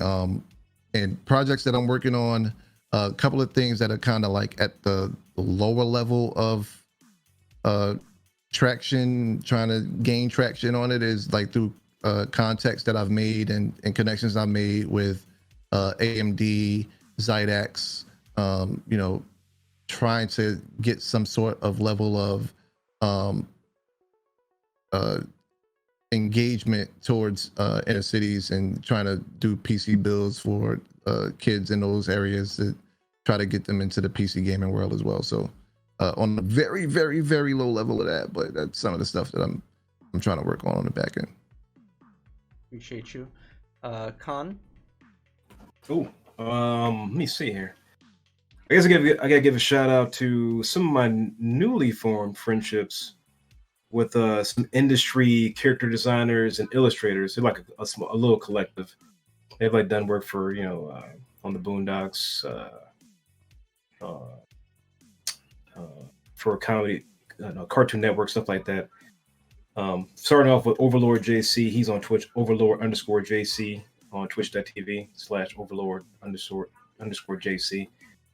These guys have taken me under the wing of the past 7 months. I've moved into doing anime and manga character design because I'm a graphic designer, emote artist. I want to branch out and learn another, I'm always adding tools to my arsenal. So I'm trying to be like Twaz, but with 8 arms. So I'm trying to be that guy. I like that. When you start doing some anime commissions, put me on that wait list. You have to come because we be having the ideas and whatnot. I'm already doing that, but I'm booking into December, so Cool. We'll be there. yeah. So that's Overlord Roboto.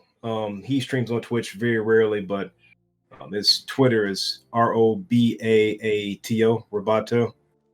Chamba, Lay, these guys are like they're all over the planet. Like they're from like Australia, Korea. These guys are like they're nuts. They're arts nuts. But they've brought me in and showed me the ropes on how to like do character design and improve my anatomy over the past 7 months. If you see my stuff in December, you see the stuff I posted yesterday. That's mostly those are pretty much they had their hand and helped me out. And my man Arcane Yeezy. I guess projects. I'm always doing something. I guess mainly you can find everything on kindartist.org, but I have a Patreon where I do 10 emotes a month for different games and like just different memes. And then I do a $5 tier where I do tutorials and help people out with their art. And the $1 tiers you get all my sketches. I also have a merchandise store where I sell my own custom masks. I got my mask. I got a mask here. Yeah, they're high quality masks, and they come with filters. They're not cheap. It's producing them as an arm and a leg, but they're on pre-order right now. We sold over 300 of them, and we'll be doing a lot more of those. T-shirts, stickers, patches, Destiny. If you like Destiny merch, a lot of stuff is Destiny themed. I have a YouTube channel where that's how I got into doing graphic design.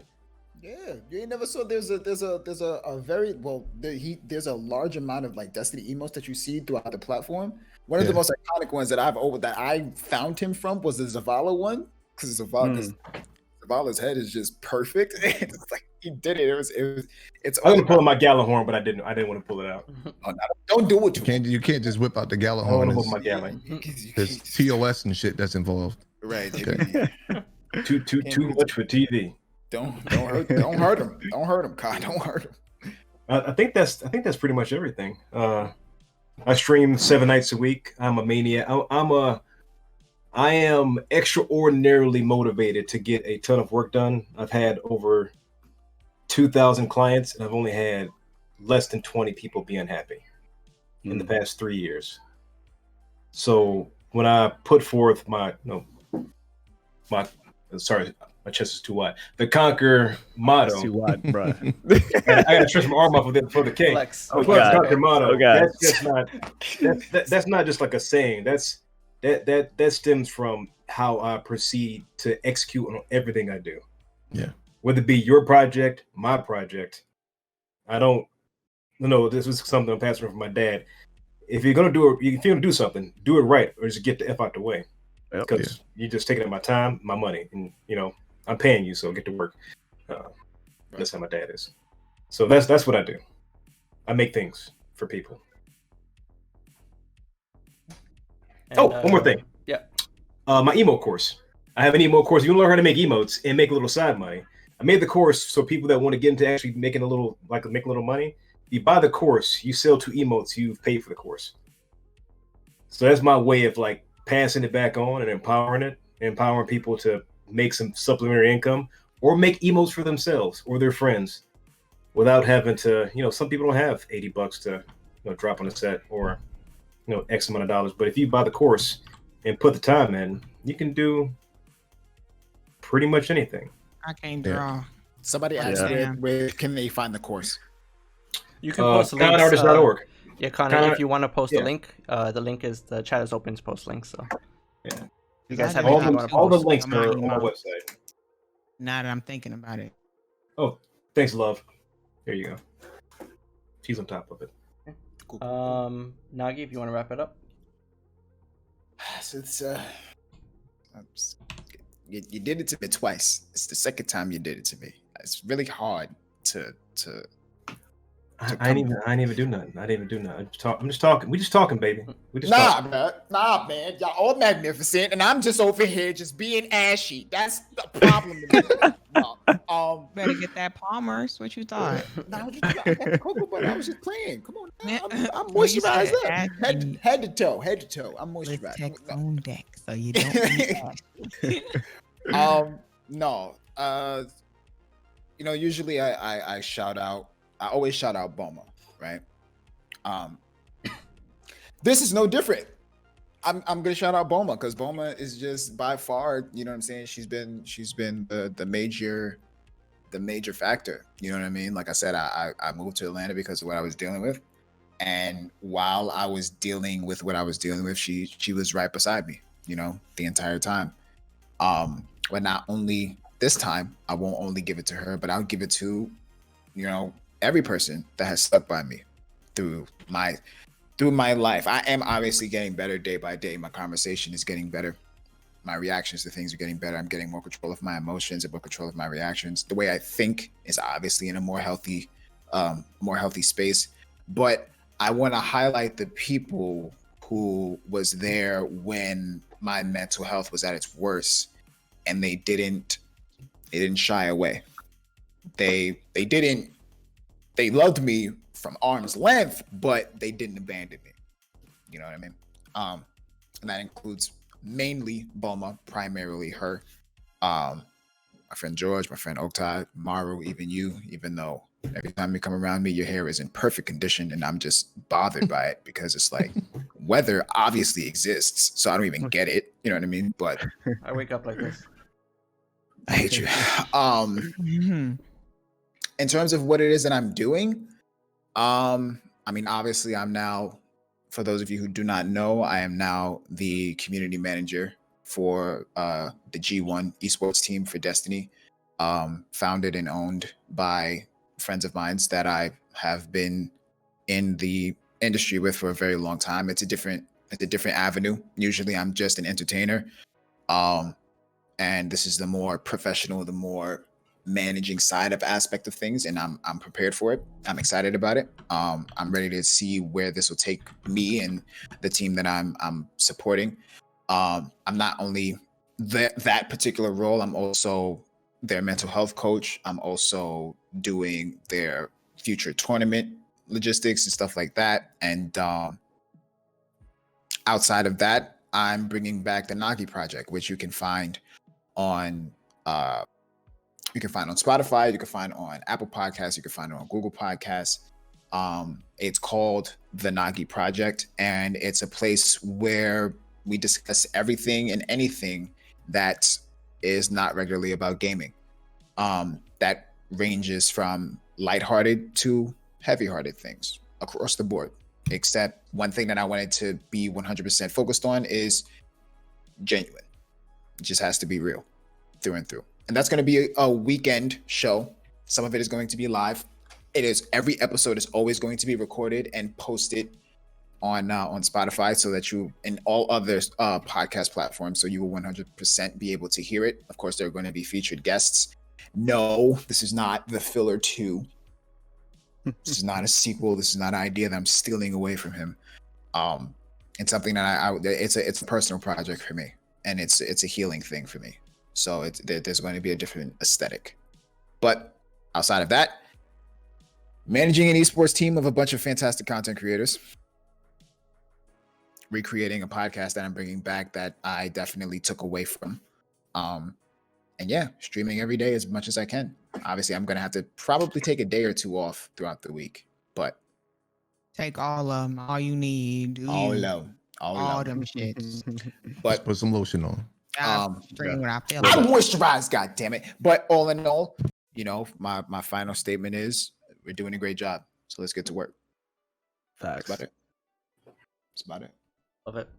All right, so I just want to thank you guys one last time. I appreciate you all coming onto this show. You guys are amazing content creators, and I hope you guys had a good time. Yeah, of course. Thank you, man. In good old fashion, we're gonna give a big old raid to somebody. I have, obviously we want to go with the theme of what the episode is about, so we should definitely host a Black content creator. And let's bring the love over to, see, I have I don't know if I'm saying his name right. My neck. Umazi? Is that the right one? Amaze? Umaze. Is that how you say it? Okay. Amaze, Yeah, the Amaze. homie. It's, Yeah. See, that y'all man putting me is- on who that is. That man is chill as shit. That dude is a slender Ty. Like they go very hand in hand when it comes down. Except Ty, you don't get no emotion out of Ty. Ty will get full-fledged exotics back to back to back, and he'd be like, "Oh shit, Oh, cool. that's fire." Well, let's go. That's Let's go That's show the a dope love. ass stat roll. That's dope. Oh, that's that real pretty dope. Let's go show him some love. I just want to thank everybody for sticking by for almost 3 hours and listening to these amazing people. If you guys missed any part of the episode, it will be on YouTube tomorrow, so you can watch the episode in its entirety. And that's it. Check up on your friends. My advice No doubt. every day. Always make sure you check up on your friends. And we will see you all later.